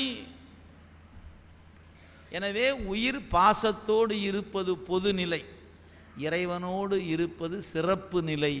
இப்போ நாம் எங்கே இருக்கிறோம்? பொது நிலையில் இருக்கிறோம். ஏன்? உடம்போடு தானே கூடி நிற்க, நம்ம சிவத்தோடு கூடியா நிற்கிறோம். அப்படி ஒரு நினைப்பு இருந்ததுன்னா மகிழ்ச்சி இல்லையா? நான் என் பெருமானு கூட தான் இருந்துகிட்ருக்கிறேன், என் பெருமானு கூட தான் இருந்துகிட்ருக்கிறேன் அப்படின்னு ஒரு நினைப்பு உங்களுக்கு இருக்குமானால் வணக்கத்துக்குரிய நினைப்பு. ஏன்னா நம்ம படிக்கிறதோடு சரிங்க, நடைமுறைப்படுத்த மாட்டோம். நம்ம நாள்தோறும் சிவபுராணம் சொல்கிறோமா இல்லையா? ஆமாம் சொல்கிறேன். என்ன சொல்கிறேன்? இமைப்பொழுதும் என் நெஞ்சின் நீங்காதான் தாழ்வாழ்க. இப்போ உங்களை கேட்டால் சுவாமி எங்கே இருக்கிறாரு? இப்போ நான் சொன்னங்காட்டி கையை காட்டுறீங்க. இதுக்காகவே ஒரு நாளைக்கு வேற ஒரு ஆள் அனுப்பிச்சி விட்டுட்டு கபாலி எங்கே இருக்கிறான்னு உங்களை கேட்க போகிறோம். மருதீஸ்வர் எங்கே இருக்கான்னு கேட்போம். நீங்கள் என்ன தெரியுமா சொல்லுவீங்க? இப்படியே நேராக போங்க, வலது பக்கம் திரும்புங்க, அப்படியே போனீங்கன்னா அங்கே கோயில் இருக்கும், உள்ளே போக இருப்பார் அப்படின்னு சொல்லுமே ஒழிய மருதீஸ்வர் எங்கேயா இருக்கிறாரு? இங்கே வா, என் நெஞ்சுக்குள்ளே இருக்கிறாருன்னு சொல்லுவோமா? என்ன சொன்னீங்கன்னு வச்சுக்கிங்களேன், என்ன நடக்கும்? அவர் மேலே கீழே பார்ப்பார். என்னது ஒரு லூசுக்கிட்ட வந்து கேட்டுப்போம் போல இருக்குது, அடக்கடவு. சரி சரி மகிழ்ச்சி. அவன் அந்த பக்கம் சொல்லலாம், அங்கே ஒரு லூசு நிற்கிது, மருதீஸ்வர் எங்கன்னு கேட்டேன், என் நெஞ்சுக்குள்ளே இருக்கிறாங்கிறா. ஐயோ இவளெல்லாம் வச்சுட்டு என்ன பண்ணுறது? அப்படி உங்களுக்கு என்னவா போயிடும்? என்னையே லூசுன்னு சொல்லிட்டானேன்னு வருத்தமாக தானே இருப்பீங்க. மகிழ்ச்சியாக இருக்கணும். ஆஹா, நம்மளை லூசு உண்டாயா? மகிழ்ச்சி. ஏன்? பித்தன் என்று என்னை உலகவர் பகர்வதோர் காரணம் இது கேளீர். ஆமாயா, என்ன உலகம் பித்தன்னு சொல்லுது, சொல்லட்டும், நல்லா சொல்லியா, சத்தம் கம்மியாக சொல்லுங்க, சேர்த்தி சொல்லு, பைத்தியக்காரா சொல்லு. மகிழ்ச்சி. என்ன தானே கூப்பிட்டீங்க? ஆமாயா ஒன்று தான். ஏன்? இறைவன் என் நெஞ்சுக்குள் இருக்கிறான் என்பது நான் பைத்தியம் கொண்டிருப்பதுனால உனக்கு பைத்தியக்காரன் என சொன்னா எனக்கு மகிழ்ச்சி. நம்ம பைத்தியம்னு சொன்னால் கோபந்தான் வரும். என்னையா பைத்தியங்கிற? நீ தான் மெண்டல், உங்கள் அப்பா மெண்டல், குடும்பத்தையே எடுத்து தள்ளிடுவோம். நீ என்ன மெண்டலுங்கிறியாடா மெண்டல் அப்படி கோச்சுக்கும் ஒழிய, ஐயா ரொம்ப மகிழ்ச்சி, இத்தனை பேர்த்து தெரியாத ஒன்று உங்களுக்கு தாயா தெரிஞ்சிருக்குது அப்படி வணங்குவோமா? என்ன வணங்குற வாய்ப்பு வரணுங்க. மறந்துடாங்க. திருவாசகம் படிச்சிங்கன்னா இது நெஞ்சில் போய் தைக்கணும். பித்தன் என்று என்னை உலகவர் பகர்வதோர் காரணம் இது கேளீர். அங்கே மட்டும் சொல்லலை, போற்றி திரகவல் சொல்றார். போற்றி திரகவல் படிக்கும்போது பாருங்கள், சகம்பே என்று தம்மை சிரிப்ப. சகம்னா உலகம். உலகம் உங்களை பார்த்து சொல்லுச்சு, பேய் வந்துருச்சு பாரு, பேய் வந்துருச்சு பாருன்னு. சகம் பேய் என்று தம்மை சிரிப்ப. நான் என்ன பண்ணிட்டேன்? நான் அது ஒழிந்து நாடவர் பழித்துறை பூனதுவாக கோணுதல் இன்றி. அவங்க சொன்னதெல்லாம் எனக்கு எப்படி தெரியுமா இருந்துச்சு? சால்வை போட்ட மாதிரி இருந்துச்சு, ரோஜாப்பூ மாலை போட்ட மாதிரி இருந்துச்சு. அப்படி சிரிச்சுக்கிட்டே வாங்கிக்கணுமாமா, முகத்தை கூணக்கூடாதான். கோணுதல் இன்றி. ஏன்? என்னை திட்டாரு, என்னை திட்டாரு அப்படின்னு நினைக்கக்கூடாது. அருமையாக சொன்னீங்க, ரொம்ப ரொம்ப மகிழ்ச்சி, போடுங்க மாலைய. எது என்னை பைத்தியம் சொன்னால் மாலையை போடுங்கன்னு அர்த்தம். புரியுதுங்களா? இது பக்தியில் மேலே போக போக இந்த இடம் வரும். நீங்கள் முதிர்ந்துட்டால் உங்களை உலகம் பைத்தியம்னு சொல்லணும். இன்னும் முதிரலைன்னா உங்களை இன்னும் சொல்லவே சொல்லாது அப்படின்னு நினைவில் வைத்து கொள்ளுங்க. எனவே இறைவனோடு இருப்பது உயிருக்கு சிறப்பு தன்மை, உலகத்தோடு இருப்பது பொதுத்தன்மை. ஆணவ மலத்துக்கு பொது சிறப்பு என்ன? ஆணவ மலம் நாம் பிறப்புக்கு வாராத போது அறிவை முழுமையாக மறைக்கும். பிறப்புக்கு வந்த பிறகு மேலே செல்லாமல் தடுக்கும். அப்போ அதுக்கு 2 வகையான ஆற்றல் இருக்கிறது. அறிவை முழுமையாக மறைத்தல், இன்னொன்று மேலே செல்லுகிற அறிவை கீழ் நோக்கி இழுத்தல். இப்போ என்ன பண்ணிக்கிட்டு இருக்குது நம்மகிட்ட? மேலே போகாமல் இழுத்துட்டு இருக்குது நம்மளை. அதனால் ஆணவ மலத்துக்கு 2 தன்மை உண்டு. பிறவிக்கு வாராத பொழுது முழுமையாக மறைத்து நின்றது, பிறவிக்கு வந்த பொழுது நம் அறிவு மேலே போகாமல் கீழே கீழே இழுத்து இழுத்து விடுவது அதனுடைய வேலையாக நிற்கிறது. இது ஆணவத்துக்கு. கண்மத்துக்கு பொது சிறப்பு என்ன? காரண நிலையில் நிற்பது ஆணவ கண்ம மலத்துக்கு பொது சிறப்பு நிலை. காரிய நிலை என்பது பொது நிலை. அது நமக்கு காரணமாக நிற்கும்போது தான் மட்டுமா நிற்கும். காரியப்படும் போது நமக்கு முன்ன சொன்ன மாதிரி தான் ஆகாமியம், பிராதத்தம் என்று பேர் சொன்னோம் இல்லைங்களா? கொண்டு வந்த வினை, அனுபவிக்கிற வினை அப்படின்னு சொல்லும்போது காரிய வினையாகிறது. எனவே காரணம் சொரூபம், காரியம் தடத்தமாயிற்று. அதுபோல் மாயைக்கு வந்தீங்கன்னா மாயை என்பது சொரூபம், மாயேயம் என்பது தடத்தம். ஏன்? மாயையிலிருந்து தான் 36 தத்துவங்கள் தோற்றுவிக்கப்படுகிறது. அந்த தத்துவம்தான் உடம்பாக, உலகாக, உலகத்தின் பொருளாக, அனுபவத்துக்குரிய பொருளாக வருவதனால இவையெல்லாம் மாயையினுடைய தடத்த நிலை. எனவே நம்முடைய சைவ சித்தாந்த அடிப்படையில் எல்லா பொருளுக்கும் பொது உண்டு, சிறப்பு உண்டு. எந்த பொருளுக்கும் பொது சிறப்பு உண்டு. பொது சிறப்பு இல்லாத பொருள் இல்லை. இன்னும் கொஞ்சம் புரியுமா சொன்ன வச்சிங்களேன், 234 சட்டமன்ற உறுப்பினரும் பொது அல்ல, அமைச்சர்கள் சிறப்பு. சரிங்களா? 30 பேர் அமைச்சர், அவங்கெல்லாம் பொது, முதலமைச்சர் சிறப்பு. சட்டமன்ற உறுப்பினர்னு கேட்டகரியில் எல்லாரும் ஒன்று தான், 234 ஒன்று தான். ஆனால் அமைச்சர்னு வந்துட்டா அவங்க அதிலிருந்து சற்று வேலை. ஏன்? சொந்த காரு, பாதுகாப்பு வாகனம், ஒரு துறை, அவங்க கையில் அந்த துறை கையில் வந்து நீ பார்த்துக்கியான்னு கொடுக்குறது. அதுவே அமைச்சர்கள் கூட்டம்னு வந்துச்சா, அமைச்சர் கூட்டத்தில் எல்லாரும் அமைச்சர்கள் என்ற முறை எல்லாரும் பொது, அதில் முதல்வர் தான் சிறப்பு. அப்போ என்ன இருக்கிறது? எல்லாவற்றிலும் பொது இருக்கிறது, சிறப்பு இருக்கிறது. ரயில் பயணம் போகிறோம், எல்லாரும் டிக்கெட் வாங்கிட்டு போகணும், அது பொது. சீனியர் சிட்டிசன் சிறப்பு. இராணுவ அதிகாரிகள் சிறப்பு. காவல்துறையினுடைய உயர் அதிகாரிகள் சிறப்பு. ஏன்? அவங்க டிக்கெட் வாங்க வேண்டியதில்லை. நாமெல்லாம் டிக்கெட் வாங்கலைன்னா உள்ளே உட்கார வச்சுருவாங்க இல்லையா? அப்போ எங்கே சென்றாலும் பொது உண்டு, சிறப்பு உண்டு என்பதை மறந்து விடாதீர்கள். சைவ சித்தாந்தம் தன்னகத்தே பொது சிறப்பு என்கிற 2 தன்மையும் தன்னகத்தே கொண்டிருக்கிறது என்ற சிந்தனையை சொல்லி அடுத்த வகுப்பிலிருந்து நூலுக்குள் செல்லப் போகிறோம். உண்மை விளக்கம் என்கிற நூல் அடுத்த மாதம் முதல் நூலாக நாம் சிந்திக்க இருக்கிறோம் என்று சொல்லி இன்றைய அமர்வை இந்த அளவில் சைவ சித்தாந்தத்துக்குள்ளே போகிறதுக்கு முன்பாக ஒரு அடிப்படையாக 5 பொருள்கள், 5ம் நிலையானவை, 5 பொருள்கள் உண்டு என்பதை ஒருவாறு நாம் சிந்தித்து இருக்கிறோம் என்று சொல்லி அடுத்த வகுப்பில் முறையாக நூலுக்குள் செல்வோம் என்று சொல்லி இன்றைய வகுப்பை இறைவனுடைய கருணையினால் இந்த அளவில் நிறைவு செய்கிறோம்.